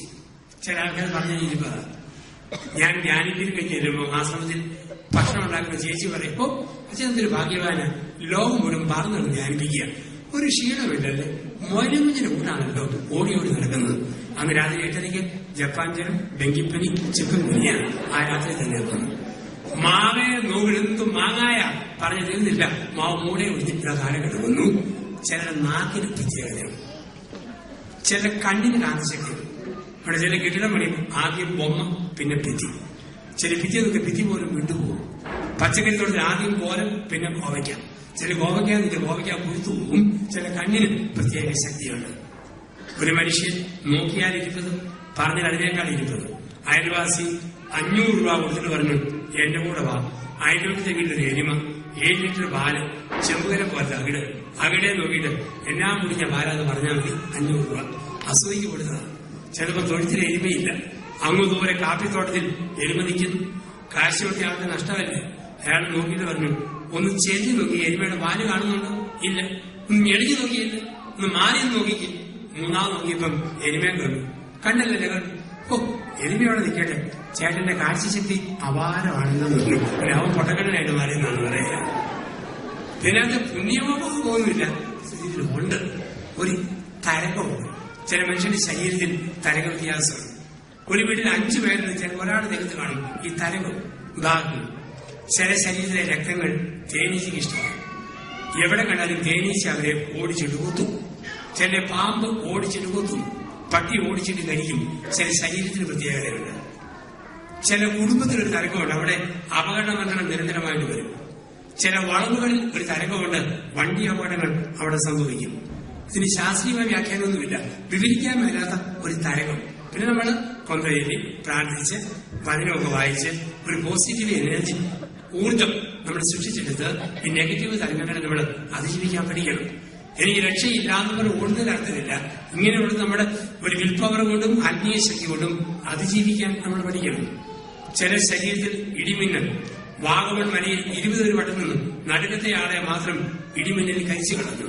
ഒരു കാന്തശക്തിയുള്ള ശരീരമുണ്ട്. ചില ആൾക്കാർ 20 കൈ പിടിച്ച് നടന്നാൽ മതി, ഭൂമിയുടെ കീഴെ വെള്ളമുള്ള അവിടെ ചെല്ലുമ്പോൾ കൈ ധരിക്കും. അവരാണ് കിണറിന് സ്ഥാനം കണ്ടുപിടിക്കുന്നവര്. ചില നടന്നു പോകുമ്പോൾ ഇരുമ്പോ യെല്ലോ കിടന്നു ദേഹത്ത് ഒരു തരംഗം വരും. അവരാണ് കൂടോത്ര മാതി എടുക്കുന്ന സിദ്ധന്മാരൻ അറിയപ്പെടുന്നവര്. ഇപ്പൊ പ്രകൃതിയിൽ ഒരു തരംഗമുണ്ട്. ആ തരംഗം കൊണ്ട് ഇതൊക്കെ സംഭവിക്കുമ്പോൾ ഓർക്കുക, കണ്ണുകൾക്ക് ഒരു പ്രത്യേകതയുണ്ട്. ഇതാണ് പറഞ്ഞു വരിക. നമ്മൾ വ്യാഖ്യാനിക്കുന്നത് ഉള്ളിലെ ചിന്ത പോലെ കണ്ണിന്റെ യാത്ര. എന്റെ ഉള്ളെങ്ങനെയാണ് കണ്ണെങ്ങനെ യാത്ര ചെയ്യും. വസ്ത്രപ്രമമുള്ള ഒരു സ്ത്രീ അവധിക്ക് വരും കോട്ടയത്ത് എന്നാൽ അവളെ കാണുന്നത് അയ്യപ്പാസ്, പാർത്താസ്, പുളിമൂട്ട്, ബൊമ്മേട്ടയും ഇങ്ങനെ ജമിലിക്കടകൾ മാത്രം അവിടെ കാണും. സ്വർണ്ണപ്രമമുള്ള പോയാൽ കാണുന്നത് Alukkas, Alappatt, Joseph jewellery, Malabar gold, Bhima gold, Kalyan gold, ഈ സ്വർണ്ണക്കടകൾ മാത്രം അവിടെ കാണും. ഒരു പട്ടി എറണാകുളത്ത് വന്നാൽ കാണുന്നത് കശാപ്പുകട, മീൻകട, എല്ലാം മുള്ള വേസ്റ്റ്, ഇത് മാത്രം കാണും. കുടിയൻ കാണുന്നത് പാറകോട്ടിലെ കല്ലുഷാപ്പ്, ബിവറേജ് വാഷിന്റെ ഹോൾസെയിൽ കട, ഇത് മാത്രം കാണും. മദർതെരേസ തൃശ്ശൂർ വന്ന കാണുവാരുന്നത് മന്ദബുദ്ധി, മാറാരോഗി, അനാഥപ്പെടാൻ ആരോഗ്യമില്ലാത്തവര്. ഉള്ളെങ്ങനെയാണോ കണ്ണങ്ങനെ യാത്ര ചെയ്യും. ഞാൻ ട്രിവാൻഡ്രത്തിന് പോകുമ്പോൾ കോട്ടയം KSRTC ബസ് സ്റ്റാൻഡിൽ ബസ്സിലിരിക്കുമ്പോൾ കാപ്പ് കുടിക്കാൻ സമയമെന്ന് പറഞ്ഞു. കുറെ പേർ ഇറങ്ങിപ്പോയി. ഞങ്ങൾ അടുത്തിരുന്ന് കുറച്ച് പേര്. ഞാൻ പുസ്തകം ഇങ്ങനെ വായിച്ചുകൊണ്ടിരിക്കുക. കുറച്ച് കഴിഞ്ഞൊരു ശബ്ദം. ഞാൻ നോക്കുമ്പോൾ ആളുകളെ ചാടി എഴുന്നേറ്റ് പുറത്തോട്ട് നോക്കുന്നു. ഞാനും നോക്കി. അപ്പോഴാണ് കാണുക, തന്റെ ചെറുപ്പക്കാരിയായിരുന്നു. ഒരു സിനിമയുടെ പോസ്റ്റർ പശ തേച്ച് മതിലിൽ ഒട്ടിച്ചു വെക്കുന്നു. സിനിമയുടെ പേര് കിന്നാരിത്തുമ്പികൾ, നായിക ഷക്കീല. ഷക്കീല എന്ന് പറഞ്ഞാൽ തന്നെ വസ്ത്രത്തിന് ഭൂരിപക്ഷ മേഖലയിൽ കടുത്ത ദാരിദ്ര്യം അനുഭവിക്കുന്നവളും ഉടുത്ത തുണിക്ക് 80% കിഴിവുള്ളവരും ഇവിടെയെങ്കിലും ഒട്ടിച്ചു വെക്കുക. ആണുങ്ങൾ വായും പൊടിച്ച് ഷക്കീലെ നോക്കുമ്പോൾ ഒരു അമ്പലക്കാള വന്നു, 2 കാലും നിലത്ത് കുത്തി 2 കൈയും ഭിത്തിയെ കുത്തി ഷക്കീലേക്ക് അടിച്ചു കയറി ചവച്ച് തുപ്പി താഴെ ഇടുന്നു. അമ്പലക്കാളിക്ക് പോലും അറിയാം കാണാൻ കൊള്ളാത്ത സാധനമാക്കി തൂങ്ങി കിടക്കുന്നു. മനുഷ്യൻ വായും പൊടിച്ച് നോക്കുന്നു. കണ്ണുകളുടെ ദുരാശ. കണ്ണുകളുടെ ദുരാശ ചെയ്യുന്ന രണ്ടാമത്തെ സ്റ്റേജ് ജഡത്തിന്റെ ദുരാശ. 2 സാമുവേൽ 11, 12, 13 അധ്യായങ്ങൾ. കണ്ണുകളെ നിയന്ത്രിക്കാഞ്ഞ ദാവീദ് രാജാവ് ബത്ശബയെ ബലാത്സംഗം ചെയ്തു. ടെലിഫോണിലൂടെ സഭ്യതയില്ലാതെ നീണ്ട നേരം വർത്തമാനം പറഞ്ഞാൽ ജഡികമായ പാപത്തിന് വീഴും. ഒരു ബ്ലൂ ഫിലിം കണ്ട് ഉറങ്ങാൻ പോയാൽ ജഡികമായ പാപത്തിന് വീഴും. വൃത്തികളുടെ പടം കണ്ട് മയങ്ങാൻ പോയാൽ ജഡികമായ പാപത്തിന് വീഴും. കണ്ണുകളെ നിയന്ത്രിച്ചില്ലേ, ജഡത്തിന് ദുരാശ. 1 കണ്ണുകളുടെ ദുരാശ, 2 ജഡത്തിന്റെ ദുരാശ, 3 ജീവിതത്തിന്റെ അഹന്ത. ജീവിതത്തിന്റെ അഹന്ത. കർത്താവായ യേശു മനുഷ്യൻ 2 കൂട്ടം പാപങ്ങളെ പിടിച്ചു. പക്ഷേ ഒരു പാപത്തെ യേശു പരിഹരിച്ചു. മനുഷ്യന് ബലത്തിന്റെ പാപങ്ങളുമുണ്ട്, ബലഹീനതയുടെ പാപങ്ങളുമുണ്ട്. വ്യഭിചാരത്തിന് സ്ത്രീ വേണ്ടത് ബലഹീനതയുടെ പാപമാണ്. പക്ഷെ നിയമത്തിന്റേത് ബലത്തിന്റെ പാപമോ? അഹങ്കാരം. പരിസേയൻ യേശു കടുപ്പതി വ്യഭിചാരത്തിൽ പിടികൊള്ളു പറഞ്ഞു, മേലിൽ നീ പാപം ആവർത്തിക്കരുത്, തിന്മ ചെയ്യരുത്. അപ്പൊ നമ്മുടെ ജീവിതത്തിൽ അഹങ്കാരം ഒരു ബലത്തിന്റെ പാപമാണ്. പല വിധത്തിലാണ് മനുഷ്യന് അഹങ്കാരം വരിക. സുന്ദരിയായ ഭാര്യയെ ഓർത്ത് അഹങ്കരിക്കുന്ന ഭർത്താവ്, സമർത്ഥനായ കെട്ടിവനെ ഓർത്ത് അഹങ്കരിക്കുന്ന ഭാര്യ, മിടുക്കരായ മക്കളെ ഓർത്ത് ഞെളിവിൽ കൊടുക്കുന്ന മാതാപിതാക്കൾ, ശമ്പളത്തിന്റെ അക്കം ഓർത്ത്, വീടിന്റെ മുഴുക്കോർത്ത്, സമൂഹത്തിലെ സ്വാധീനം ഓർത്ത് ഓരോ വിധത്തിൽ അഹങ്കാരം കടന്നു വരാം. പാലായി ഒരു ചേട്ടന് ജർമ്മനിയിലെ നേഴ്സായ മകൾ 7 പവന്റെ ഡിസ്കോ സ്വർണമാല പണിയിച്ചു കൊടുത്തു. മാലയുടെ അടുത്ത് മുടുത്ത കുരിശും ഇട്ടുകൊടുത്തു. ആ മാല കിട്ടിയെന്ന് ചേട്ടൻ ഷർട്ട് ഊരി ദൂരെ കിടന്നു. അങ്ങനെ പാലാക്കാരെ മാല കാണിക്കാൻ ഷർട്ടൊരു തടസ്സം. എന്നും രാവിലെയും വൈകുന്നേരവും പാലാ ടൗണിലൂടെ 1/2 മണിക്കൂർ നടപ്പോട് നടപ്പ്. 6-7 മാസം ഇത് കണ്ട് ആൾക്കാർ മടുത്തു. പൈലോകത്തിൽ അമ്മച്ചി പ്രാർത്ഥിക്കുക, ദൈവമേ ഈ മനുഷ്യന് മാല മേടിച്ചു കൊടുത്ത പെണ്ണിന്റെ കാലം ഒരു മുള്ളു പോലും കൊള്ളാതെ കാത്തോണം. ഞങ്ങൾ പാലക്കാട് മഹാഭാഗ്യം, മാലയാണല്ലോ കൊടുത്തത്, അരഞ്ഞാണം ആകാഞ്ഞതും നന്നായി. അഹന്ത പരവത്തിലാണ് മനുഷ്യൻ പ്രകടിപ്പിക്കുക അഹങ്കാരങ്ങളെ. കർത്താവായ യേശു മനുഷ്യന്റെ 4 അഹങ്കാരങ്ങളെ വേദപുസ്തകത്തിൽ പേരെടുത്ത് പരിഹസിച്ചു. 4 അഹങ്കാരങ്ങളെ. 1 പാരമ്പര്യത്തിന്റെ അഹങ്കാരം. യേശു പരിഹസിച്ച 1ാമത്തെ അഹങ്കാരം പാരമ്പര്യത്തിന്റെ അഹങ്കാരം. കുറേയേറെ പേര് യേശുവിന്റെ അടുത്ത് എന്ന് പറഞ്ഞു, ഞങ്ങൾക്ക് പൂർവ്വപിതാവായി അബ്രാഹമുണ്ട്, ഇന്നലെ പെയ്ത മഴയത്ത് ഇന്ന് കിടത്ത തകരകളല്ല, ഞങ്ങൾക്ക് നല്ല പാരമ്പര്യമുണ്ട്. യേശു പറഞ്ഞു, പാരമ്പര്യം പറഞ്ഞെറിയരുത്. അബ്രഹാമിന് മക്കളെ സൃഷ്ടിക്കാൻ, കല്ലിൽ നിന്ന് സൃഷ്ടിക്കാൻ സർവശക്തിന് കഴിയും. നമ്മളൊരിക്കലും ഞാൻ ഇന്ന കുടുംബത്തിലേതാണ്, ഇന്ന വീടാണ്, ഇന്ന സ്ഥലമാണ്, പുരാതന കത്തോലിക്ക കുടുംബമാണ്, ഇതൊന്നും പറയരുത്. നമ്മൾ നന്നായിട്ട് ജീവിച്ച് വീട്ടുപേരുണ്ടാക്കുക. ഒരു നല്ല വീട്ടിൽ കുഴപ്പമുള്ള ഒരാളുണ്ടായാൽ വീട്ടുപേര് തകർന്നു. ഒരു താഴ്ന്ന വീട്ടിൽ ഒരു നല്ലവൻ പിറന്നാൽ വീട്ടിൽ പേര് വളർന്നു. ഉഴവൂര് ഒരുപാട് സമ്പന്നന്മാരുടെ സ്ഥലമാണ്. പക്ഷെ ഇന്ന് ഒരു വീട് എല്ലാവരും ശ്രദ്ധിക്കും. അപ്പൻ തെങ്ങുകയറ്റക്കാരൻ, അമ്മ തുണിയലക്കുകാരി, പച്ചനെല്ല് കുത്തി പച്ചരിച്ചോറും ചമ്മന്തിയും കഴിച്ച ഒരു മനുഷ്യൻ. ആ മനുഷ്യൻ നാട്ടിൽ വളർന്നു വന്നു. ആ മനുഷ്യൻ നാട്ടിൽ വലിയവനായി വളർന്നു വന്നു. അങ്ങനെ ഏറ്റവും അറിയപ്പെടുന്ന വീടായി മുൻ രാഷ്ട്രപതി KR നാരായണന്റെ വീട്. നമ്മൾ ഇന്ന് ജീവിച്ച് നല്ല പേരുണ്ടാക്കി കുടുംബത്തിന്റെ പേര് വളർത്തുക. കുടുംബത്തിന്റെ പേരെന്ന് പറഞ്ഞാൽ അർത്ഥമില്ല, നമ്മുടെ പേരുണ്ടാക്കുക. യേശു പരിഹസിച്ചു പാരമ്പര്യത്തിന്റെ അഹങ്കാരം. 2 അറിവിന്റെ അഹങ്കാരം, ഇന്റലക്ച്വൽ പ്രൈഡ്. കുറെ പേര് എന്ന് പറഞ്ഞാൽ ഞങ്ങൾക്ക് ഗ്രീക്ക് ചിന്തകളും യഹൂദ ചിന്തകളും കാണാപ്പാടും അറിയാം. യേശു പറഞ്ഞു, വിജ്ഞാനികളിൽ നിന്നും വിവേകളിൽ നിന്നും മറച്ചു വെച്ച ദൈവരാജ രഹസ്യങ്ങൾ ശിശുക്കൾക്ക് വെളിപ്പെടുത്തും. മലയാളിയുടെ ഏറ്റവും വലിയ കുഴപ്പമാണ് അറിവ് കാണിക്കുക. ABCD M വരെ അറിയാവുന്നവരും ഇന്ത്യ ടുഡേ കൈപ്പിടിച്ചുകൊടുക്കുന്നത് സ്റ്റാൻഡേർഡ് കാണിക്കാൻ വേണ്ടിയാണ്. ഇങ്ങനെ വായിച്ചു വരുമ്പോഴാണ് പ്രധാനമന്ത്രി നരേന്ദ്രമോദി തലയെ കുതിരിക്കുന്നത്. അപ്പോഴാണ് മാസിക തിരിച്ചാ പിടിച്ചെന്ന് പിടികിട്ടുക. ഇങ്ങനെയുള്ള മനുഷ്യന്റെ ലോകത്തില് ഒരമ്മച്ചി മകളുടെ കൊച്ചിനെ നോക്കാൻ വേണ്ടി 6 മാസം ഇംഗ്ലണ്ടിൽ പോയി. 6 മാസം തിരിച്ചു വന്നു. തിരിച്ചു വന്നപ്പോ നാട്ടിൽ പ്ലാവിലൊക്കെ ചക്കയുടെ സീസൺ. അമ്മച്ചി പ്ലാവെ നോക്കി ചോദിക്കാം, ഓ ഈ കിടക്കുന്നാണ് ഷട്ട, എന്ത് മാറ്റമാണെന്ന് നോക്കണം. 6 മാസത്തിന്റെ ഇമ്പ്രൂവ്മെന്റ്. ഞാൻ മെൽബൺ രൂപത ഉണ്ടായപ്പോൾ 40 ദിവസം ഇങ്ങനെ ധ്യാനിപ്പിച്ച് ഇടവ സമൂഹത്തിൽ രൂപീകരിക്കാൻ വേണ്ടി പോയിരുന്നു ഓസ്ട്രേലിയയിൽ. ഇപ്പൊ ധ്യാനിപ്പിച്ചപ്പോൾ ഒരു സ്ഥലത്ത് ചെന്നപ്പോഴുണ്ട്, നാട്ടിൽ ഒത്തിരി പാവങ്ങളായിരുന്ന ഒരാന്റിയും കുടുംബവും ഇപ്പം ഓസ്ട്രേലിയയിലാണ്. ഇപ്പം അല്പം സമ്പത്തൊക്കെയായി, അല്പം മെച്ചമായെന്നൊന്നും പറയണം എന്നോട്. പറഞ്ഞു, ഫാദർ പണ്ട് ഞങ്ങൾ വളരെ പോറായിരുന്നു, ഇപ്പം by the grace of God gradually ഞങ്ങൾ റിച്ച് ആയിക്കൊണ്ടിരിക്കുകയാണ്. NH-47 സൈഡിൽ 5 അടുത്ത് 10 സെന്റ് പ്ലോട്ട് വീതം മേടിച്ചിട്ടുണ്ട്. എന്റെ ഹസ്ബൻഡിന് നല്ല പേ ഉണ്ട്, എനിക്കും നല്ല പേ ഉണ്ട്. മക്കൾക്കൂടെ പേ ഒന്ന് പോയേക്കാന്ന് കരുതി ഞങ്ങൾക്ക് താമസിക്കുക. ഓരോ രീതിയിലാണ് മനുഷ്യൻ അവന്റെ ജാട കാണിക്കുക, അവന്റെ അകന്ത കാണിക്കുന്ന മനുഷ്യരെ കണ്ടിട്ടുണ്ട്. ഒരു ഗ്രാമത്തിലെ 4 ചേട്ടന്മാർ അമേരിക്കയിലെ അറ്റ്ലാന്റയിൽ പോയി മക്കളെ നോക്കാൻ. 6 മാസം കഴിഞ്ഞ് തിരിച്ചു വന്നുള്ള ഗ്രാമത്തിലെ ചായക്കടയിൽ വൈകിട്ട് 5 മണിക്ക് ചൂടുചായ ഊതി കുടിച്ച് ചൂടോടെ കുടിച്ചു നിന്നിരിക്കുക. ആൾക്കാര് അമ്പഴമ്മാവിനെ വെച്ച് വന്നവരെ പോലെ ഇവരെ നോക്കിക്കൊണ്ടിരിക്കുന്നു.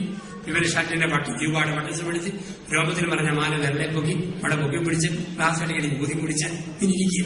അപ്പൊ എല്ലാവരും കേൾക്കാൻ വേണ്ടി ഒരു ചേട്ടൻ ചോദിച്ചു, ഹ്യൂമൻ ബോഡിയിൽ എത്ര ബോൺസ് ഉണ്ടെന്ന് നിങ്ങളുടെ ആർക്ക് പറയാം? ഒരു ചേട്ടൻ പറഞ്ഞു, മിനിമം 500 എണ്ണം, എന്നാലും സ്ട്രെയിറ്റ് ആയിട്ട് പൊങ്ങാൻ പറ്റുള്ളൂ. മറ്റേ ചേട്ടൻ പറഞ്ഞു 5 എണ്ണം, കാല 2 കൈക്ക് 2 നടുക്കുന്നു, എന്നാലും പൊങ്ങാൻ പറ്റും. മൂന്നാമത്തെ ചേട്ടൻ പറഞ്ഞു, മോന്റെ കൊച്ചു വായിക്കുന്നതായിട്ട് 210 ബോൺസ് എന്നാമറ്റാ തോന്നുന്നത്. ഇപ്പം ചോദ്യം ചോദിച്ച ആൾ പറഞ്ഞു, നോളജ് ഇല്ലാത്തവർ ആർഗ്യൂ ചെയ്ത് ടൈം വേസ്റ്റ് ആക്കിയത്. എന്നോട് ചോദിക്കും, ഷാർപ്പ് ആൻസർ ഞാൻ പറയാം, എല്ലാവരും നോക്കിയിരിക്കുക. ഹ്യൂമൻ ബോഡി എക്സായി 1951 ബോൺസ് ആണുള്ളത്. ഒരു കൃത്യമായിട്ട് എങ്ങനെ പിടി കിട്ടി. 2 വർഷം മുമ്പ് എന്റെ അപ്പന്റെ അമ്മ മരിച്ചു. ഈ വല്യമ്മയെ അടുക്കിയിട്ട് ഞാൻ കണ്ണടച്ചോടുന്നു. എല്ലാവരും പോയി കഴിഞ്ഞു. അല്പം കൂടെ നിന്നു. ഞാൻ ചുറ്റുപാടും നോക്കിയപ്പോൾ ആരുമില്ല. പിന്നെ വല്യമ്മയെ അടക്കിയതിന്റെ തൊട്ടപ്പുറത്തൊരു കല്ലാണ്. അതിന്റെ മുകളിൽ കൃത്യമായി ഞാൻ വായിച്ചതാണ്, ബോൺ ഇൻ 1951. യേശു പരിഹസിച്ച 2ാമത്തെ അഹങ്കാരം അറിവിന്റെ അഹങ്കാരമാണ്. 1 പാരമ്പര്യത്തിന്റെ അഹങ്കാരം, 2 അറിവിന്റെ അഹങ്കാരം. യേശു പരിഹസിച്ച 3ാമത്തെ അഹങ്കാരം ദൈവഭക്തിയുടെ അഹങ്കാരമാണ്, ഭക്തിയുടെ അഹങ്കാരമാണ്. ശിഷ്യന്മാർക്കുണ്ടായ അഹങ്കാരമാണ് ഭക്തിയുടെ അഹങ്കാരം. അവർ പറഞ്ഞു, നിന്റെ നാമത്തിൽ രോഗികളെ സുഖപ്പെടുത്തി, പിശാചുകളെ പരിഹരിച്ചു, ഡിവൈൻ പവർ, ദൈവികമായ ശക്തി ഞങ്ങളിലുണ്ട്. യേശു പറഞ്ഞു, നിന്നെ ഒന്നും അറിയുകയില്ലാന്ന് വിധി ദിവസത്തിൽ ഞാൻ പറയും. ഇന്നുകൊണ്ട് ഭക്തിയുടെ അഹങ്കാരികളെ ഇഷ്ടം പോലെ കാണിച്ചു തരാൻ പറ്റും. ഞങ്ങൾ മാത്രം രക്ഷിക്കപ്പെട്ടോർ, ബാക്കിയെല്ലാം തള്ളപ്പെട്ടോർ. സ്നാനപ്പെട്ടോ രക്ഷിക്കപ്പെട്ടോ സ്നാനപ്പെട്ടോ. ഇങ്ങനെ കുളിപ്പീരിന്റെ ഹോൾസെയിൽ മുതലാളിമാര് ഇങ്ങനെ വരാറുണ്ട്. ഇടയ്ക്കിടയ്ക്ക് ഗൾഫിൽ വരും. ചിലത് ഞാൻ കണ്ടിട്ടുണ്ട്. കോട്ടയം ടൗണിലൊരു സിദ്ധൻ വലിയ ഷെട്ടും കെട്ടി നടന്നവനാണ്. എല്ലാരെയും പരിഹസിച്ചു. അവസാനം അവന്റെ വീടിന്റെ വില ചോദിച്ചപ്പോൾ സർക്കാർ അന്വേഷണത്തിൽ 34,50,00,000 രൂപ കോട്ടയം ടൗൺ അടിച്ചത്. തലയിൽ ഗ്ലാസ്, കീഴെ വെള്ളം, നീന്തുന്ന മത്സ്യം. അവനാണ് കരകവഞ്ഞു കൊടുക്കുന്ന ഹൃദയമായിട്ട് ഓടി നടക്കുക. മറ്റെല്ലാവരെയും പരിഹസിച്ചും മറ്റു വിശ്വാസത്തെ നിന്ദിച്ചു. ഒരു തലയെ കൈവക്കാൻ 200 രൂപ കൂലി മേടിക്കുന്ന മറ്റൊരു സിദ്ധൻ ടിവിയിൽ ഇടയ്ക്കിടയ്ക്ക് പ്രത്യക്ഷപ്പെടും. ഒരുപാട് കൊന്ത ചൊല്ലിക്കൊണ്ട് മാതാവിനെ ഊന്നി പറയും. പക്ഷേ സഭയെ ധിക്കരിക്കുന്ന മറ്റൊരു ഗ്രൂപ്പ്. എംബർ റഹ്മാനുകൾ വേറൊന്ന്, കവലൻ പീപ്പിൾ, ഒരുപാട് ഗ്രൂപ്പുകളെ കണ്ടത്. ഇവരൊക്കെ പറയും, ഞങ്ങളുടെ കൂടെ രക്ഷ, ഇവിടെ മാത്രം രക്ഷ, ബാക്കിയുള്ളത് രക്ഷയില്ല. തമ്പുരാൻ പറയും, നിന്നെ ഒന്നും ഞാൻ അറിയില്ല എന്ന് വിധിയുടെ ദിവസത്തിൽ പറയും. അതേസമയം പ്രായമായ മാതാപിതാക്കളെ പൊന്നുപോലെ വാർദ്ധക്യത്തിൽ നോക്കിയ മക്കൾ, മരുമക്കൾ, ഭർത്താവിനെ ഭംഗിയായി നോക്കിയ ഭാര്യയെ ഭംഗിയായി നോക്കിയ ഭർത്താവ്, കുഞ്ഞുങ്ങളെ ശരിക്കും പരിപാലിച്ച മാതാപിതാക്കൾ അവരെ നോക്കി പറയും, മകനെ മകളെ, ആദ്യം മുതലേ ഒരിക്കൽ സ്വർഗരാജ്യത്തിലേക്ക് നീ പ്രവേശിക്കുക. കർത്താവിനെ വിളിക്കുന്നവനല്ല, ദൈവത്തിനിഷ്ടം നിറവേറ്റുന്നവനാണ് സ്വർഗരാജ്യത്തിൽ പ്രവേശിക്കുക. മത്തായി 7:21. ഭക്തിയുടെ അഹങ്കാരത്തെ യേശു പരിഹസിക്കുന്നു. 4, അധികാരത്തിന്റെ അഹങ്കാരം. യോഹന്നാൻ 21 പത്രോസിന്റെ അഹങ്കാരമായിരുന്നു അധികാരത്തിന്റെ അഹങ്കാരം. പത്രോസിന് തോന്നി, കെട്ടുവാനും അഴിക്കുവാനും അയക്കുവാനും മുറുക്കുവാനും സമസ്ത അധികാരമുള്ള ഞാൻ നിസ്സാരപ്പെട്ടവനല്ല. ഇന്നലെ വെറും 0, ഇന്ന് മുതൽ പൊടി 0. ഈ തലക്കരത്തോടെ പോകുമ്പോൾ യേശു വിളിക്കുന്നു, യോനാട് പുത്രനായ ശീമോനെ നീ എവിടെ പോകുന്നു? യോനാട് പുത്രനായ ശിമയോനെ നീ എവിടെ പോകുന്നു എന്ന് പറയുകയാണ്. അധികാരം മാഞ്ഞു പോകും, വാണം പോലെ പൊങ്ങിയവരെല്ലാം വടി പോലെ കീഴോട്ട് പോരും. 1970-കളിൽ അത്ഭുതത്തോടെ ഞാൻ നോക്കിക്കണ്ട ബോക്സിംഗ് ഇതിഹാസമായിരുന്നു അമേരിക്കയുടെ മുഹമ്മദ് അലി. റിങ്ങിൽ നിന്ന് ചാടിയിടിച്ച മനുഷ്യൻ. കഴിഞ്ഞ വർഷം ചിക്കാഗോയിലെ കെന്നക്കിയിൽ ഞാൻ ധ്യാനിപ്പിക്കാൻ ചെന്നപ്പോൾ മുഹമ്മദ് അലിയുടെ വീട്ടിൽ ചെന്നു. ഇപ്പൊ കാണുന്ന കാഴ്ച സിഗിരിപ്പെടുത്തി കയ്യിലെടുത്താൽ അറിയാതെ ഒപ്പ് വീഴുകയാണ്. അന്ന് എലിയുടെ ബാക്കി പാർക്കിൻസൺ രോഗം. പല ഒളിമ്പിക്സിൽ ലോങ് ജമ്പിന് മെഡൽ മേടിച്ച കാൾ ലൂയിസ് 5 മിനിറ്റ് നടക്കണമെങ്കിൽ ഇഞ്ചക്ഷൻ എടുക്കണം. ഉത്തേജക മരുന്നിന്റെ അമിത രോഗത്തിൽ തളർന്നുപോയ ശരീരങ്ങൾ. ഇത്തികാല ഹീറോമാരില്ല, ഇത്തികാല ഹീറോയിന്മാരില്ല. ഏറ്റവും വലിയവരെയൊക്കെ തോപ്പിക്കുന്നതെന്ന് നിസ്സാരപ്പെട്ട മനുഷ്യരില്ല. ആ മുയലിനെ തോപ്പിക്കുന്ന ആമയുടെ ലോകം. ഒരു ഫയൽമാൻ ഗ്രാമത്തിൽ വന്നു. ബർമട കഴിച്ച് ദേഹത്തെ എണ്ണ തൂത്ത് വിസിലൂടി. ഗ്രാമവാസികൾ ചുറ്റും കൂടി. ഇപ്പോൾ ഈ ഫയൽമാൻ പറഞ്ഞു, ഒരു ചെറുനാരിക കയ്യിലെടുത്തു. നാരിക മുറിച്ചിട്ട് ഒരു മുറി കളഞ്ഞ് മറ്റേ മുറി കൈ പിടിച്ചു. എല്ലാവരും നോക്കി നിൽക്കെ ഒരു ഞെക്ക്, ഒരമക്ക്, ഒരു പിടിച്ച്. നാരങ്ങയുടെ കറാചോന നീലേ വശ മൊത്തം ചാടി. നാരങ്ങാത്തൊലി ഒരു മഞ്ഞ പേപ്പർ പോലെ ഇങ്ങനെ നിന്നു. ഫയൽമാൻ ചോദിച്ചു, ഞാൻ തിരുമ്മിണങ്ങ തൊലിയിൽ നിന്നും ഒരു തുള്ളി നീര് നിങ്ങൾ ആരെങ്കിലും എടുക്കുവാണെങ്കിൽ എടുക്കുന്നയാൾക്ക് 500 രൂപ ക്യാഷ് അവാർഡ്. എല്ലാവരും വായ്പത്തി ഓച്ചാരിച്ച് മാറി നിന്നു. മെല്ലിച്ചു വലിയ ഒരു മുസൽമാൻ കീറിയ മുണ്ടും പാടനെ പിടിച്ച് തോർത്തും തോളിലിട്ട് മുമ്പോട്ട് വന്നിട്ട് പറഞ്ഞു, ഇങ്ങോട്ട് ഞമ്മൾ നോക്കട്ടെ. അപ്പൊ ഞമ്മടെ കയ്യിലേക്ക് ഈ ഉണക്കത്തൊലി വെച്ചു കൊടുത്തു. ഈ മുസൽമാൻ കുഷ്ഠന്മാർക്ക് പറഞ്ഞു നിന്ന് ഒരമക്ക്, ഒരു കറക്ക്, ഒരു നാരങ്ങാമത്തുള്ള നീരും കൂടിയും തൊലിയെന്ന് അയാളെടുത്തു. 500 രൂപ ഫയൽമാൻ കൊടുത്തിട്ട് ആദരവോടെ ചോദിച്ചു, ഞാൻ തിരുവിയണിക്ക് തൊലിയെന്ന് നീരെടുക്കാൻ പറഞ്ഞ നീ ആരാ? അവൻ പറഞ്ഞു, ഞമ്മളിവിടെ മുറുക്കാങ്കട നടത്തുന്ന ആളാണ്. ഒരു തൊലിയെന്ന് 100 വെള്ളമാണ് ഡെയിലി എടുത്ത് വലിച്ചത്. പിന്നെയാണ് ഫയൽമാൻ തൊലിയെന്നും അവൻ നീരെടുക്കാൻ പാട്. ശക്തന്മാരെ തോപ്പിക്കുന്നത് നിസ്സാരപ്പെട്ടവരാണ്. ഞാൻ 8ാം ക്ലാസ്സിൽ പഠിക്കുന്ന സമയം എന്റെ അപ്പൻ പട്ടാളത്തിൽ നിന്ന് പിരിഞ്ഞു വന്ന കാലം. 12ക്ക് സ്കൂളിൽ വിട്ടു. പിന്നെ 1:45 ചെന്നാൽ മതി. 5 മിനിറ്റ് ഓടിയാൽ വീട്ടിൽ വരാം. ഞാൻ ഓടി വീട്ടിൽ വന്നു. ഉണ്ടേച്ച് എനിക്ക് ഓടിപ്പോണം. ഒരുപാട് കൂട്ടുകാർ കാത്തിരിക്കുന്നു. ഞൊണ്ടികളി, കിളികളി, അക്കുകളി, വട്ടുകളി, ഓലപ്പന്ത്, ഒലിപ്പന്ത്, കുറ്റിപ്പന്ത്, ഒത്തിരി കളികളുണ്ട്. ഞാൻ അടുക്കളയുടെ വാതപ്പടിയിൽ അമ്മ നെകന്ന പാത്രത്തിൽ ചോറ് വിളമ്പി, ചക്കുകുരുമാങ്ങാടെ ചാറ് വിളിച്ച്, മുട്ട വെളിച്ചതിന് മുറിയും വെച്ച്, മീൻ വറുത്തതിന് തലയും വിളിച്ച്, കേക്കെ പൂ വെച്ചിരിക്കുന്ന പോലെ ചോറിന്റെ പേര് കയ്യിലോട്ട് നിന്നു. അപ്പൻ ചെടിയെ പിടിച്ചിട്ട് പറഞ്ഞു, പട്ടാളക്കാരന്റെ മന ഡിസിപ്ലിൻ വേണം. കൈ ഇടാതെ ആർത്തിയോടെ ഉള്ളതുകൊണ്ട് പെരുകി ഒരു 3 റൗണ്ട് ഓടിയിട്ട് വാ, എന്നിട്ട് ഉണ്ടാ മതി. ഞാൻ 6 റൗണ്ട് ഓടാൻ തയ്യാറും, ഊണ് കിട്ടിയാൽ മതി. അമ്മ അപ്പനോട് വഴക്കുണ്ടാക്കി. ഇത് 4 പതിറ്റാണ്ട് മുമ്പ്, കുറെ നാൾ മുമ്പ് ഞാൻ വീട്ടിൽ ചെല്ലുമ്പോഴുണ്ട് എന്നെ പ്ലേറ്റും ഓടിച്ച് അപ്പന്റെ അടുക്ക് എന്റെ ചേട്ടന്റെ ഇടയിൽ കൊച്ചു മോദിക്കുന്നു. എന്നിട്ട് പറയും, അപ്പന്റെ ബെഡിലേക്ക് ഇരുന്നിട്ട് കിടക്കാന്, മലക്കാന്, തുമ്പിക്കെ പൊക്കാന്, ചെവിയാട്ടാന്. പണ്ടിന്റെ പ്ലേറ്റും കൊണ്ട് ഓടിച്ച ആളുകൾ കിടക്കാന്, മലക്കാന്, തുമ്പിക്കെ പൊക്കാന്, ചെവിയാട്ടാന്. ഏത് DGP ആണേലും കരസേനാ മേധാവിയാണേലും മക്കൾക്ക് മക്കളുണ്ടായോ കുടിയാനെ കഴിച്ചു പോകും, കുട്ടാമ്പറം കുരിഞ്ഞു പോകും. ഇത് പ്രകൃതിയുടെ പാഠമാണ്, പ്രപഞ്ചത്തിന്റെ പാഠമാണ്. സ്വന്തം മക്കൾ ഒരുപാട് തന്നെ അപ്പനും അമ്മയും. പക്ഷെ നിങ്ങൾ നിങ്ങളുടെ മക്കളെ തല്ലിക്കും, കൊച്ചിനെ തല്ലല് കേട്ടോ, വേദനിക്കും. കാരണം പ്രകൃതിയുടെ ഒരു നിയമമുണ്ട്. പ്രകൃതിയുടെ നിയമം ഇതാണ്, എല്ലാവർക്കും മുതലിനേക്കാൾ ഇഷ്ടം പരിചയമാണ്. ഇതാണ് പ്രപഞ്ചത്തിന്റെ പാഠമെന്നൊക്കെ പറയാം. അപ്പൊ നിത്യകാല ഹീറോമാരില്ല, നിത്യകാല ഹീറോയിന്മാരുമില്ല. അപ്പൊ എല്ലാ അഹങ്കാരങ്ങളെയും ക്രിസ്തു പരിഹസിക്കുന്നതായി കാണും.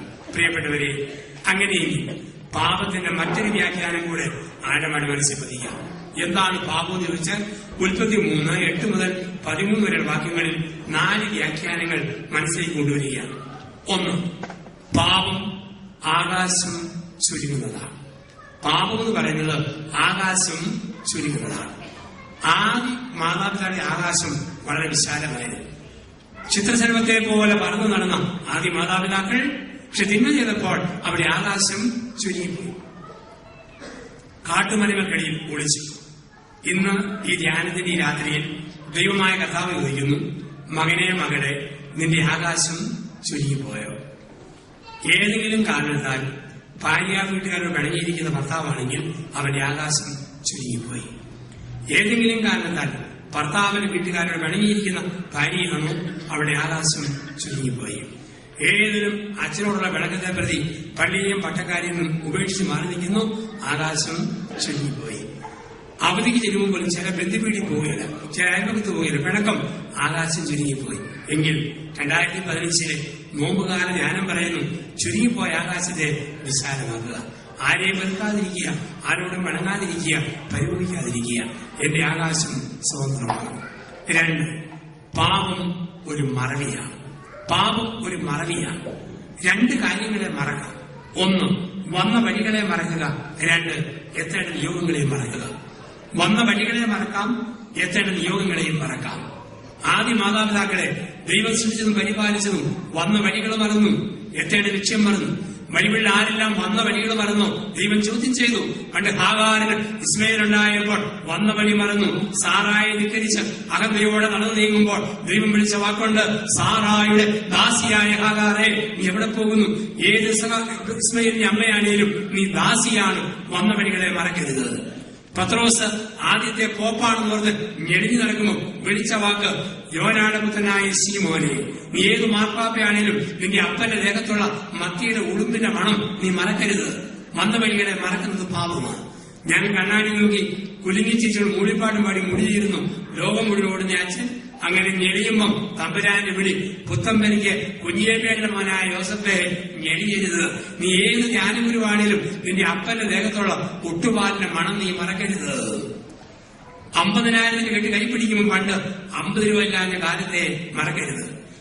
മാറിനൊക്കെ തലയിൽ കിടക്കുമ്പോൾ പണ്ട് ചാണകം പിടിക്കുക തലയിൽ കിടന്ന കാലം മറക്കരുത്. വന്ന വഴികളെ മറക്കുന്നത് പാപമാണ്. എത്തേണ്ട യോഗങ്ങളെയും മറക്കുന്നത് പാപം. പാപം ഒരു മറവിയാണ്. ചില കാര്യങ്ങളൊന്നും അംഗീകരിച്ചിട്ടേ വരുള്ളൂ. ഞാൻ ഓർക്കുമോ, എന്റെ അപ്പനൊരു കുഞ്ഞിയേപ്പയുടെ ഇഷ്ടം സായിപ്പന്മാർ കുറിച്ചിരിക്കാൻ വലിയ പാട്. ഷാരൂഖ് ഖാൻ, ഋതിക് റോഷൻ ഒക്കെ ആയിരുന്നെങ്കിൽ അതിൽ 1-ാം പേര്. കിട്ടിയ അപ്പനെ കൊണ്ട് തൃപ്തിപ്പെടണം. കിട്ടിയ ഷേപ്പ്, വണ്ണം, വയറ്, മുടി ഇതൊക്കെ പൊരുത്തപ്പെടലേ പറ്റുള്ളൂ. അമേരിക്കയിൽ ചെല്ലുമ്പോഴത്തേക്ക് കറപ്പിപ്പെണ്ണങ്ങളാണ് വായുനിലയിൽ പറയുന്നത്. അവൾമാർക്ക് എന്നെ കാണുന്നത് വലിയ സന്തോഷമാണ്. കാരണം നിറത്തിൽ മാറ്റമുണ്ടെങ്കിലും മുടിയിൽ നല്ല പൊരുത്തം. അവരിങ്ങനെ നോക്കിയിട്ട് ചോദിക്കും, Arya from Ethiopia, Arya from Ethiopia.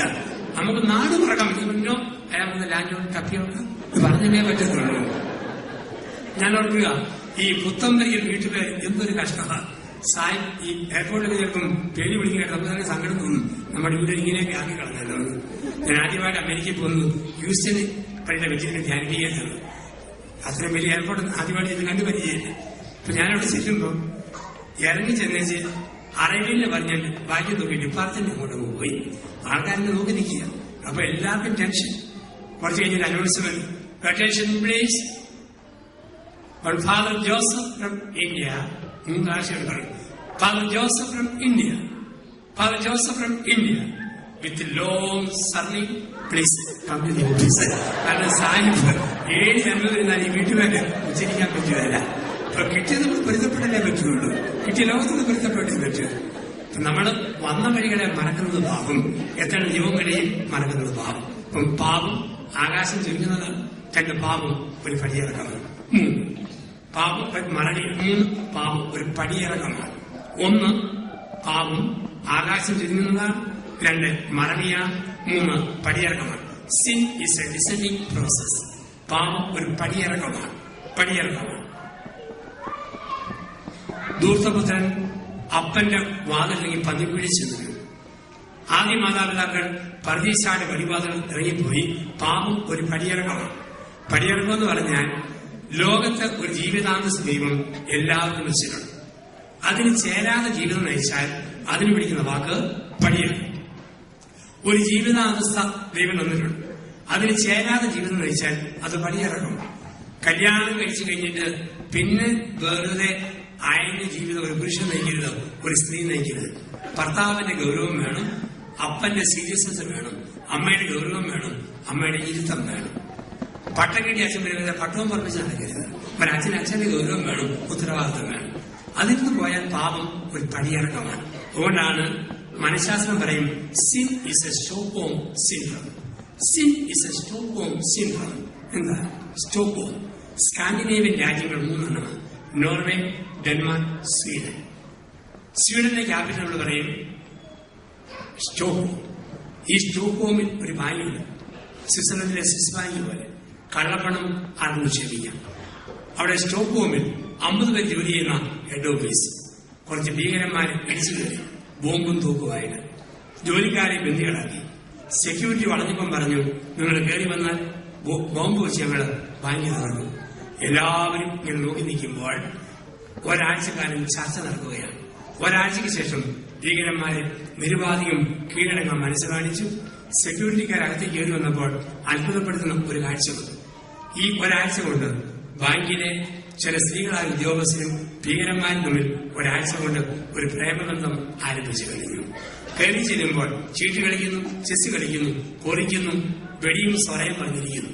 സെക്യൂരിറ്റിക്കാരോട് ബാങ്കുകാരും ഭീകരരും ഒരുമിച്ച് ചോദിക്കുകയാണ്, ഞങ്ങളുടെ സ്വകാര്യ അഫയേഴ്സിൽ ഇടപെടാൻ നിങ്ങളെ ആരാ വിളിച്ചത്? ഈ ആറ്റിറ്റ്യൂഡിന്റെ പേരാണ് Stockholm syndrome. Sin is a Stockholm syndrome.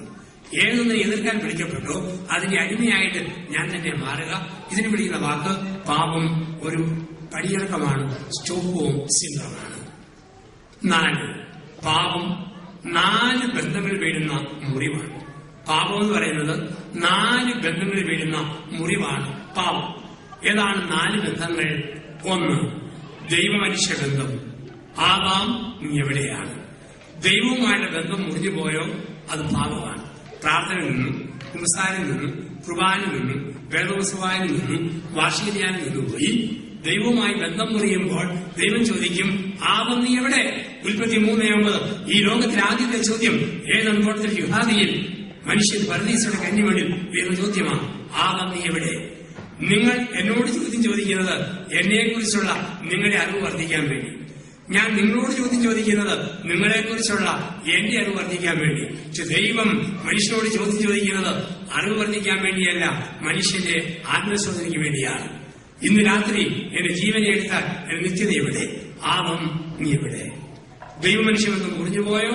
ഈ ധ്യാനത്തിലൂടെ ആരംഭിക്കണം. നിത്യ ബൈബിൾ വായന ഒന്നേന്ന് തുടങ്ങണം. നിത്യ കുടുംബ പ്രാർത്ഥന വീണ്ടും ആരംഭിക്കണം. കുർബാനയിലെ വീഴ്ചകൾക്ക് പരിഹാരം ചെയ്യണം. വിശുദ്ധ കുമ്പസാരത്തിലൂടെ കടന്നു പോകണം. ദൈവത്തോട് കൂടുതൽ അടുക്കണം. 2. മനുഷ്യ ബന്ധത്തിലെ വീഴൽ. അതാണ് ഉൽപ്പത്തി 4:9. കായൻ നിന്റെ സഹോദരനായ ആബേലെവിടെ? ആരുടെയും പിണക്കത്തിലോ വെറുപ്പിലോ വിദ്വേഷത്തിലാണോ? ക്ഷമ ചോദിക്കണം, ക്ഷമ കൊടുക്കണം, രമ്യതപ്പെടണം. മനുഷ്യ ബന്ധങ്ങൾ വീണ്ടും ഒന്നേന്ന് ആരംഭിക്കണം. 3. മനുഷ്യ മനസാക്ഷി ബന്ധം. നിന്റെ അനിയനെന്താ പൊതിഞ്ഞു വെച്ചിരിക്കുന്നത്? അവൻ അവനെ തന്നെ ഒളിക്കുന്നു, മറയ്ക്കുന്നു. മനുഷ്യ മനസാക്ഷി ബന്ധത്തിൽ ഒരു വിള്ളൽ വീണു, അത് വീണ്ടും നേരെ ചെവിയാക്കി കൊണ്ടുവരണം. 4. മനുഷ്യ പ്രപഞ്ച ബന്ധം. സർപ്പം കാരണമാ വഴങ്ങുന്നത്. മരം നശിപ്പിക്കുന്ന, രാസവളം ഉപയോഗിക്കുന്ന, കീടനാശിനി ഉപയോഗിക്കുന്ന, വിഷം തൂടുന്ന, വേസ്റ്റ് റോഡിലടിക്കുന്ന സംസ്കാരം നമ്മുടെയൊക്കെ ഭാരതത്തിലുണ്ട്, കേരളത്തിലുണ്ട്. ഇപ്പൊ 4 ബന്ധങ്ങളിൽ വിള്ളൽ വീണു. പ്രകൃതിയുമായി, മനസാക്ഷിയുമായി, മനുഷ്യനുമായി, ദൈവവുമായി. ഇതിനുള്ള പരിഹാരമാണ് കുമ്പസാരം എന്ന കൂദാശ. നിങ്ങൾ നാട്ടിൽ സംസാരിക്കുന്നു, ഇവിടെ അവസരം കിട്ടുന്ന സംസാരിക്കുന്നു. യൂറോപ്പിലൊക്കെ ചെല്ലുമ്പോൾ ചില അമ്മച്ചിമാരും വലിയ മകളോട് നിൽക്കുന്ന വെച്ചാൽ മലയാളത്തിൽ സംസാരിച്ച് ഒത്തിരി നാളായി. ഇംഗ്ലീഷിൽ പറഞ്ഞ പാവം പോവുകയെന്നറിയാം, മലയാളത്തിൽ പറഞ്ഞാലേ ഒരു തൃപ്തിയുള്ളൂ. എന്താണ് കുമ്പസാരം ഒന്നുകൂടി ഈ കൂട്ടത്തിൽ ചേർത്ത് വെക്കണം. നോമ്പുകാരമാണല്ലോ, ചുമ്മാ ഓർക്കാൻ വേണ്ടിയിട്ട്. 4ാം ക്ലാസ്സിൽ വേദപാഠം പഠിക്കുന്ന കുട്ടികളോട് സാറ് ചോദിച്ചു, മക്കളെ എന്താ കുമ്പസാരം? ഒരു കുട്ടി പറഞ്ഞു, സാറേ പിരിപിരാന്നുള്ള പൊത്തിക്കൂടെ പൊരിവരാന്ന് പറയുന്ന ഒരു പരിപാടിയാണ് കുമ്പസാരം. കുമ്പസാരത്തെ കണ്ടിട്ട് എങ്ങനെ? പിരിപിരാന്നുള്ള പൊത്തിക്കൂടെ പൊരിവരാന്ന് പറയുന്ന ഒരു പരിപാടിയാണ് കുമ്പസാരം. ചില ആൾക്കാര് കുമ്പസാരിക്കുമ്പോൾ മണിയടിക്കുമ്പോൾ ഗതികേടിന് ഞാനായിരിക്കും ഇറങ്ങിച്ചില്ല. ഉടനെ ചോദിക്കും, കുറെ കൂടെ പ്രായമുള്ള അച്ഛന്മാരാരുമില്ലേ? കണ്ണ് കാണാത്തവരും ചെവി കേൾക്കാത്തവരുമാണോ? പൂർണ്ണ സന്തോഷം. പാപം പറയുകയും വേണം, അച്ഛനോട് കേൾക്കുകയും വരുന്നത്. കുമ്പസാരത്തെ കാണുന്നത് പാപം പറയുന്ന ഒരു കുന്തം പുറത്ത്, പാപം മോചിക്കുന്ന ഒരു യന്ത്രഭാഗത്ത്. ഇതാണ് കുമ്പസാരം. അനുദപിക്കുന്ന പാപിയും അനുഗ്രഹിക്കുന്ന കർത്താവും കണ്ടുമുട്ടുന്ന വേദിയാണ് കുമ്പസാരം. ആ ചിന്ത. കുമ്പസാരത്തിന്റെ ചരിത്രം ഓർക്കുക. AD 312 വരെ പരസ്യ കുമ്പസാരവും പരസ്യ പ്രായശ്ചിത്തമാണ് സമയം. 312 കോൺസ്റ്റന്റൈൻ ചക്രവർത്തി എഡിക്റ്റ് ഓഫ് മിലാൻ മണ്ഡലത്തിലൂടെ സഭയ്ക്ക് സ്വാതന്ത്ര്യം കൊടുത്തപ്പോൾ 1000 പള്ളികളിൽ തടിച്ചുകൂടി. അപ്പോൾ ആ കുമ്പസാരം വന്നപ്പോഴത്തേക്ക് കുറെ പേര് പാപം പറയുന്നു, കുറെ പേര് പറയാതിരിക്കാനും തുടങ്ങി. അങ്ങനെ നാണക്കേടായി. ഇപ്പം ചെല്ലി പറയുന്ന പാപം ചെല്ലി കേൾക്കും. വല്യപ്പം അനുരാധന പറഞ്ഞു, കള്ളു കുടിച്ചു, പെണ്ണു പിടിച്ചു. 10 വയസ്സുള്ള കൊച്ചുമൻ ഒന്നും വിടാതെ വല്യപ്പനെ നോക്കിക്കൊണ്ട് നിന്നു. വീട്ടിൽ ചോദിച്ചു, വല്യപ്പ ആരെ പിടിക്കാൻ പോയത്? പറഞ്ഞല്ലോ, ആരെയപ്പ പിടിക്കാൻ പോയത്? നാണക്കേടായി. ഇങ്ങനെ രഹസ്യകുംസാരം ആരംഭിച്ചു 5ാം നൂറ്റാണ്ടിന്റെ ആരംഭത്തിൽ അയർലൻഡിൽ. വെള്ളി, ശനി, ഞായർ ദിവസങ്ങളിൽ 10ഉം 100ഉം പേര് ചെല്ലും. ഒരാഴ്ചയിലെടുക്കുക 10 പേര്, അങ്ങനെ 10 പേരെടുക്കുക 100 പേര്. ചെവി കുംസാരവും ചെവി കാഴ്ചത്തും ആരംഭിച്ചു 5ാം നൂറ്റാണ്ടിൽ അയർലൻഡിൽ. പോർച്ചുഗീസുകാർ ഇതിനെ പോർച്ചുഗീസ് ഭാഷയിൽ വിളിച്ചു കമ്പസോർ. കമ്പസോർ എന്ന പോർച്ചുഗീസ് ഭാഷയിൽ പറഞ്ഞാൽ ഏറ്റുപറിച്ചു. അത് ഇംഗ്ലീഷിൽ കൺവെഷൻ, മലയാളത്തിൽ കുമ്പസാരം, ഇതെല്ലാം പോർച്ചുഗീസ് വാക്ക് കമ്പസോർ എന്ന് വരുന്നതാണ്. കാരണം കുമ്പസാരത്തിന്റെ ആരംഭം, പരിണാമം, എത്തി നിൽക്കുന്ന ദിശ. ഇനി എന്തിനാ ഒരച്ഛനോട് സംസാരിക്കുന്നത്? പാപം ചെയ്യുമ്പോൾ പാപം 3 മുറിവുകൾ സൃഷ്ടിക്കുന്നത് കൊണ്ട് പ്രധാനപ്പെട്ട 3 മുറിവ് നമ്മൾ സൃഷ്ടിക്കും. 1 ദൈവവുമായ ബന്ധം, 2 മനുഷ്യരുമായുള്ള ബന്ധം, 3 മനസാക്ഷിയായുള്ള ബന്ധം. ഇതിന് 3നും പരിഹാരം വേണം. ശരിക്കും ഉള്ളു തുറന്ന് സംസാരിക്കുമ്പോൾ, മനസ്സിലെ ഭാരങ്ങൾ മുഴുവൻ പറയുമ്പോൾ മനസാക്ഷി ശുദ്ധമാകുന്നു. ആഗ്രഹിക്കുന്ന നന്മ എനിക്ക് ചെയ്യാൻ പറ്റുന്നു. പറഞ്ഞു സംസാരിക്കാൻ ആഗ്രഹിക്കുന്നു, അത് മുഴുവൻ ഞാൻ പറഞ്ഞു സംസാരിക്കുമ്പോൾ ആഗ്രഹിക്കുന്ന നന്മ ഞാൻ ചെയ്തു കഴിഞ്ഞു. അതോടുകൂടി എന്റെ ജീവിതത്തിലേക്ക് ഒരു പുതിയ പ്രകാശം, ഒരു വെളിച്ചം വരുന്നു. അതറിയാൻ നമുക്ക് സംസാരിക്കാൻ ചെന്നു, ഒരുങ്ങി ചെല്ലുക. ചെന്നപ്പോഴാണ് ഏറ്റവും പരിചയമുള്ള അച്ഛൻ അവിടെ നിൽക്കുന്നു. ഈ അച്ഛനാണ്. ഈ അച്ഛനെടുക്കൽ മട്ടൻ, ആരോൻ, കണഞ്ഞൻ, നത്തോലി, പൊടിമീൻ, ഉപ്പമീൻ. ഇത് പുതിയ അച്ഛൻ, കണ്ടിട്ടില്ലാത്ത അച്ഛൻ. ഇവിടെയാണ് ചരണ്ടി, കൂരി, സ്രാവ്, തിമിംഗലം. ഇതാണ് ഒളിച്ചു വെച്ചുള്ള കുംസാരം. ആ കുംസാരിന് ഒരർത്ഥവുമില്ല. അങ്ങനെ കുംസാരിയായിരിക്കുന്നതാണ് നല്ലത്. ഒരു ദൈവത്തെ കളിപ്പിക്കുന്നതിന് തുല്യമാണ്. ഉള്ളു തുറന്നുള്ളതെല്ലാം എന്ന് പറയുമ്പോൾ മനസാക്ഷിയാണ് ബന്ധത്തിലെ വിള്ളൽ അടയുന്നത്. 2, അച്ഛൻ നിങ്ങളുടെ സഹോദരൻ, സമൂഹത്തിന്റെ ആള്. അച്ഛനോട് പറയുമ്പോൾ എല്ലാവരോടും പറഞ്ഞതിന് തുല്യമാണ്. ഒരു വീട്ടുകാരുടെ മൊത്തം പിണക്കമുണ്ടോ? വീട്ടിലെ അപ്പനോട് ക്ഷമ ചോദിക്കുമ്പോൾ എല്ലാവരോടും ക്ഷമ ചോദിച്ചതിന് തുല്യം. ഒരച്ഛൻ്റെ അടുക്ക പാപം എന്ന് പറയുമ്പോൾ സമൂഹത്തോട് മൊത്തം മാപ്പ് ചോദിച്ചതിന് തുല്യം. 3, കുംസാരത്തിന്റെ അച്ഛൻ ദൈവത്തിന്റെ സ്ഥാനത്തിരിക്കുമ്പോൾ അച്ഛനോട് പാപം പറയുമ്പോൾ ദൈവത്തോട് പറഞ്ഞതിന് തുല്യം.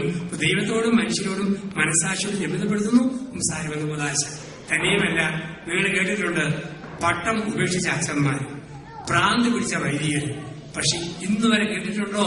ഏത് ഭ്രാന്ത് പിടിച്ചാലും പട്ടം ഉപേക്ഷിച്ചാലും കുംഭസാര രഹസ്യം ലോകത്തോട് പറഞ്ഞ ഒരു വൈദികൻ ഇന്ന് വരെ ലോകത്തില്ല. പക്ഷേ കുംഭസാര രഹസ്യം സൂക്ഷിച്ചതിന്റെ പേരിൽ രക്തസാക്ഷിയായി മരിച്ച വിശുദ്ധ ജോൺ ലെബംസാനസിനെ പോലുള്ള വിശുദ്ധന്മാര് സഭയിലുണ്ട്. ഏറ്റവും വലിയ ആശ്വാസം കിട്ടുന്നത് ഉള്ളിലെ രഹസ്യം തുറന്നു പറയുമ്പോഴല്ലേ. ഒരു പെൺകുട്ടിക്ക് തെറ്റുപറ്റി അമ്മയോട് പറഞ്ഞു കഴിയുമ്പോൾ എന്തോ ഒരാശ്വാസം. ഒരാൺകുട്ടിക്ക് തെറ്റുപറ്റി അപ്പനോടോ മാതാപിതാക്കളോടോ പറയുമ്പോൾ എന്തോ ഒരാശ്വാസമാണ്.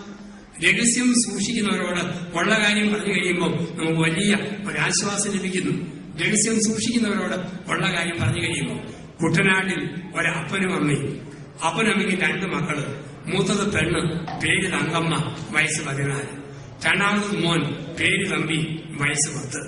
അപ്പൻ, അമ്മ, തമ്പി, തങ്കമ്മ. 40 മൂർത്ത താറാവും 40 കുഞ്ഞു താറാവുകളും 10 മൂർത്ത താറാവുകളും. തമ്പിയുടെ ഏറ്റവും വലിയ ഹോബിയാണ് താറാകുഞ്ഞിനെ കയറി തട്ടിമുട്ടി കളിക്കും. തക്കടി മുണ്ടൻ താറാവെ, തവിട്ടം കൊണ്ടൻ താറാവെ, തട്ടി കളിക്കുന്നത് അവൻ ഏറ്റവും വലിയ സന്തോഷമാണ്. ഒരു സ്വപ്നമയും ആലപ്പുഴയ്ക്ക് പോയപ്പം അവൻ താറാകുഞ്ഞുങ്ങളെ ഇങ്ങനെ കളിപ്പിക്കാൻ തുടങ്ങി. അങ്ങനെ കളിപ്പിച്ച കൂട്ടത്തിൽ വലത്തെ കൈപ്പത്തി കൊണ്ട് ഒരു താറാകുഞ്ഞൻ പെടലി ഒടുങ്ങി ചത്തുപോയി. ക്രൂരമായ കൊലപാതകത്തിന് ഒരു ദൃക്സാക്ഷി 14 വയസ്സുള്ള ചേച്ചി തങ്കമ്മ മാത്രം. തമ്പിക്ക് പേടി, അപ്പനറിഞ്ഞാൽ തല്ലും, അമ്മയറിഞ്ഞാൽ കൊല്ലും. അമ്മ തങ്കമ്മ എന്നെ അടുക്കും, തങ്കമ്മ തമ്പി എന്നെ അടുക്കും. വറുത്താൽ അലമ്പ്, ഒലത്തിയാൽ ഉളുമ്പ്. നമുക്ക് കുഴിച്ചിടാമെന്ന് പറഞ്ഞു. മുറ്റത്തെ തെങ്ങിന് മുകളിൽ കുഴി മാറ്റി താറാവിനെ കുഴിച്ചിട്ടു. ഉണക്കയുടെ വണ്ടി കൂട്ടിയിട്ടു. ഇത്രയും താറാവുള്ളതുകൊണ്ട് ഒരെണ്ണം ചത്ത കാര്യം അപ്പനും അമ്മയും അറിഞ്ഞില്ല. ഷൺമുഖ തമ്പിക്ക് തങ്കമ്മയെ പേടി. വിളങ്ങാനും ഒറ്റിക്കൊടുത്താൽ തങ്കമ്മ ഇത് വെച്ച് മുതലെടുക്കാനും തുടങ്ങി. ഓരോ ദിവസവും ഒരു ദിവസം വീട്ടിലെ കാപ്പിപ്പൊടി തീർന്നുപോയി. തലവർ തങ്കമ്മയെ കടയിൽ പോയി കാപ്പിപ്പൊടി മേടിച്ചിട്ട് വാടി. തങ്കമ്മ പറഞ്ഞു, തമ്പി കളിച്ചോണ്ടിരിക്കുക, കാപ്പിപ്പൊടി മേടിച്ചിട്ട് വാടാ. അവന് പോടി, എനിക്ക് കളിക്കണം. ഇനി കളിക്കണമല്ലേ? തമ്പി താറാവ് മരണപ്രാണം. അവൻ ഓടിപ്പോയി കാപ്പിപ്പൊടി മേടിച്ചുകൊണ്ട് കൊടുത്തു. വീട്ടിൽ എന്ത് പണി നടന്നേലും താറാവെന്ന് പറഞ്ഞാൽ മതി, ചക്രശ്വാസം വലിച്ചെടുക്കാൻ ഓടാന്ന്. അമ്മയോട്, ദൈവമേ, ക്രിസ്ത്യൻ ജ്ഞാനം പോലും കൂടാത്ത മോന്റെ ശക്തമായ മാനസാന്തരം. പക്ഷെ തമ്പിക്ക് മനസ്സിലായി ഈ പോക്ക് പോയാൽ ഒരു പോക്കാണ്.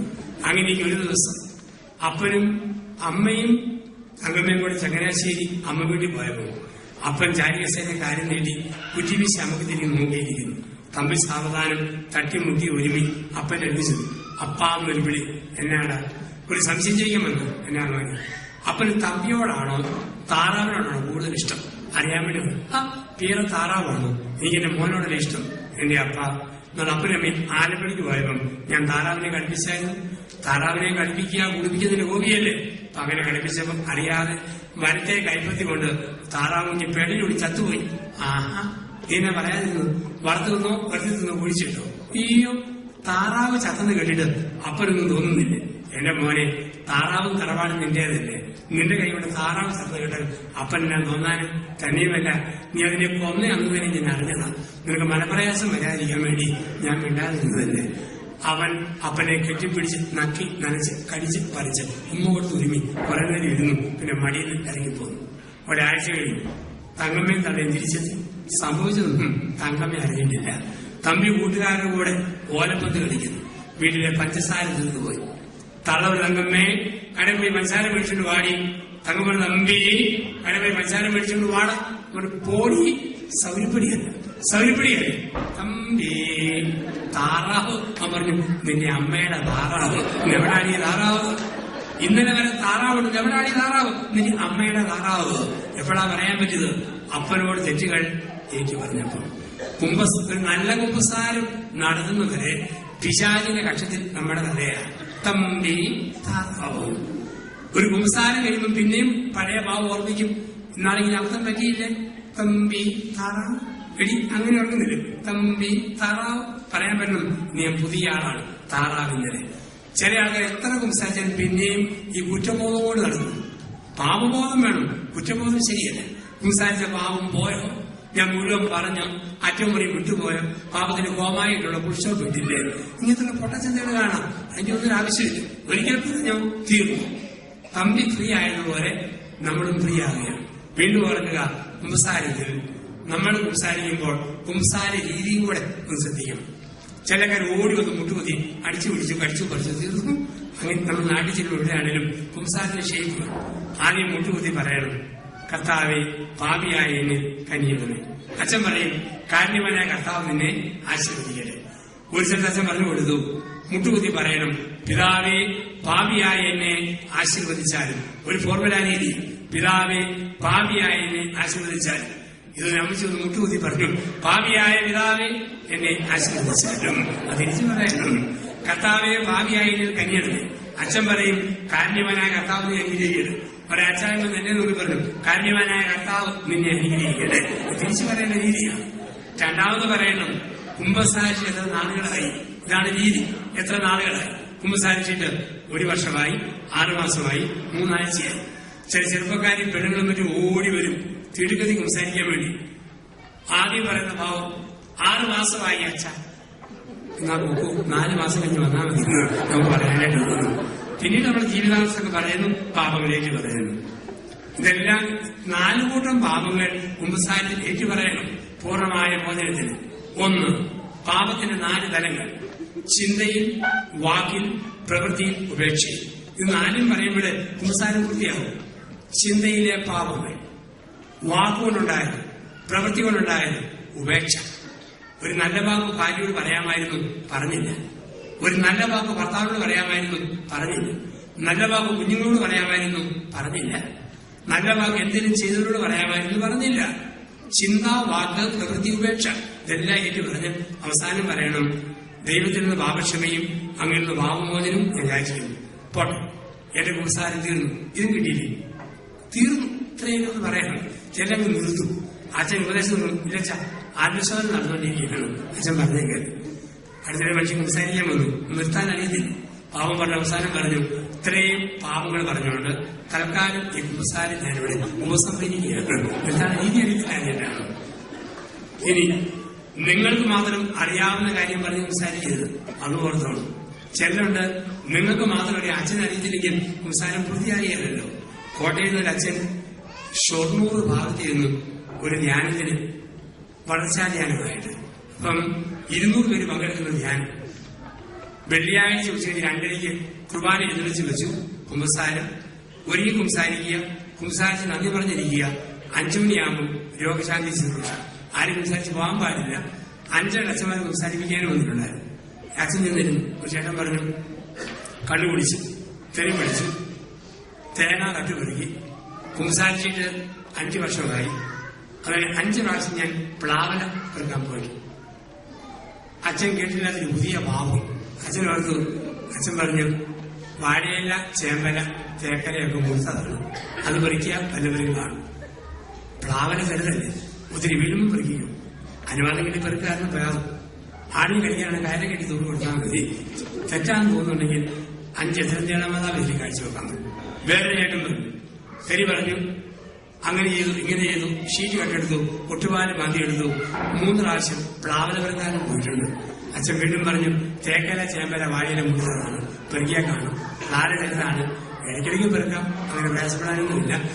ആടിനെ കൊടുക്കാനാണ് ബുദ്ധിമുട്ടൊന്നും വേണ്ട. 3 സംസ്ഥാനങ്ങളെ കാഴ്ചവെച്ചു ഒരു മനസ്സമാധാനത്തിന് വേണ്ടി. 5-6 പേര് ഇങ്ങനെ ഉണർന്നു. അവസാനം 4:30 ആയപ്പോൾ അവസാനത്തെ ആള് കരിഞ്ചന്ത പൂർത്തിരിപ്പ് കടത്തൊത്തിരി നടത്തിയിട്ടുണ്ട്. ഏറ്റവും വലിയ പ്രയാസം കഴിഞ്ഞ നാളുകളിൽ ഞാൻ ചുരുങ്ങിയ 8 വർഷമായി സംസാരിച്ചിട്ട് ഒരു 10 പ്രാവശ്യമെങ്കിലും പ്ലാവല പെറുക്കിയിട്ടുണ്ട്. 5 പ്രാവശ്യം പെറുക്കാൻ തോന്നിയിട്ടുണ്ട്. പോയില്ലെന്നുള്ളതേ. അച്ഛൻ ചോദിച്ച സാധാരണ മാനി തന്നെ ചക്കയും പ്ലാവും ഉണ്ടോ? ഒരുപാട് പേര് തന്നെയാണ് പെറുക്കാൻ പോകുന്നത്. തന്നെ ആ പാവം അപ്പോൾ അച്ഛന് മനസ്സിലായില്ല. എന്റെ അച്ഛൻ ഞങ്ങളുടെ ഈ നാട്ടിൽ വ്യഭിചാരം ചെയ്യാൻ പോകുന്നത് ഞങ്ങൾ പറയുന്ന വാക്കാണ് പ്ലാവല പെറുക്കാൻ പോയിട്ടുണ്ട്. കാരണം ഒരു വീട്ടിലേക്ക് നടന്നു പോകുമ്പോൾ ചവിട്ടി ശബ്ദം കേൾക്കാൻ പെറുക്കി മാറ്റി നടന്നു പോകും. എന്നാണ് പ്ലാവല പെറുക്കിയിട്ടുണ്ട്. അച്ഛനൊന്ന് വിറച്ചു. കൊടുത്ത പ്രാവശ്യത്തെ മക്കളെ ചേമ്പല, വാഴയില, തേക്കല മുഴുത്തതാണ്, പെറുക്കിയാൽ കാണും, പ്ലാലയല്ലേ, അവസരം കിട്ടുമ്പോൾ പെറുക്കിക്കോ, വീട്ടിൽ തൂക്കി കൊടുത്താൽ മതി, ആടിന് കടിക്കാനാണ് ഇത് കുഴപ്പമൊന്നുമില്ല. അച്ഛനൊന്ന് വേർത്തി അച്ഛൻ ഓടിച്ചത് ഊറാനി ഊരി കുംസാരം കൊണ്ടാണ് ഈ തൂക്കിയിടേ. എന്റെ അടുത്ത് കുംസാരിച്ചമാര് കുംസാരമൊന്നും പൂർത്തിയാക്കില്ല. ആ പ്ലാല പെറുക്കാൻ പോയന്മാരെല്ലാം ഒന്നുകൂടെ പുതിയ കാഴ്ചത്തെ മേടിച്ചോണം, എങ്ങനെ കുംസാരം പൂർത്തിയാവും. നിങ്ങൾ പറയുന്നത് അച്ഛനും പിടികിട്ടണം, അച്ഛൻ പറയുന്നത് നിങ്ങൾക്കും പിടികിട്ടണം. അവിടെയാണ് കുംസാരം പൂർത്തിയാക്കുക. ഒരുക്കത്തോടുകൂടി ഒരു കുംസാരത്തിൽ കടന്നു വരാൻ നമുക്ക് പറ്റണം. ഈ കുംസാരിക്കണമെങ്കിൽ നമുക്ക് ഒരു പാപബോധവും പശ്ചാത്താപവും ഒക്കെ വേണം. എങ്കിലും ശരിക്കും നമുക്ക് കുംസാരിക്കാൻ പറ്റത്തുള്ളൂ. പലപ്പോഴും നമുക്കതില്ലാതെ പോകും. ഞാൻ കഴിഞ്ഞ പ്രാവശ്യം യാക്കോബായ സഭയുടെ വലിയ കൺവെൻഷനാണ്, പുത്തൻകുരിശ് കൺവെൻഷൻ. അതിന്റെ പ്രസംഗത്തിന് കത്തോലിക്ക ബാബ എന്നെ വിളിച്ചു. അപ്പം പ്രസംഗം കഴിഞ്ഞ് പിതാവ് എനിക്ക് നന്ദി പറഞ്ഞപ്പം തോമസ് ബാബ പറഞ്ഞ ഒരു സംഭവം എന്റെ ഓർമ്മയിലുണ്ട്. ഈ തോമസ് ബാബ ഒരു കൊച്ചച്ഛനായ കാലഘട്ടത്തിൽ വീട്ടിൽ നിന്ന് പോകും രാവിലെ ഒരു സ്കൂളിലേക്ക്. ഇപ്പം പെരുമ്പാവൂരിലെ സ്കൂളിന്റെ ലോക്കൽ മാനേജറാണ്, UP സ്കൂളിന്റെ. അമ്മ വാഴയിന് വേണ്ടി വാട്ടിക്കൂടി ചോറുമതി കെട്ടിക്കൊടുക്കും. ഈ ചോറുമതിയായിട്ട് ഈ അച്ഛനങ്ങ് പോകും. എല്ലാ ദിവസവും ഉച്ചയ്ക്ക് ഊണ് കഴിക്കും.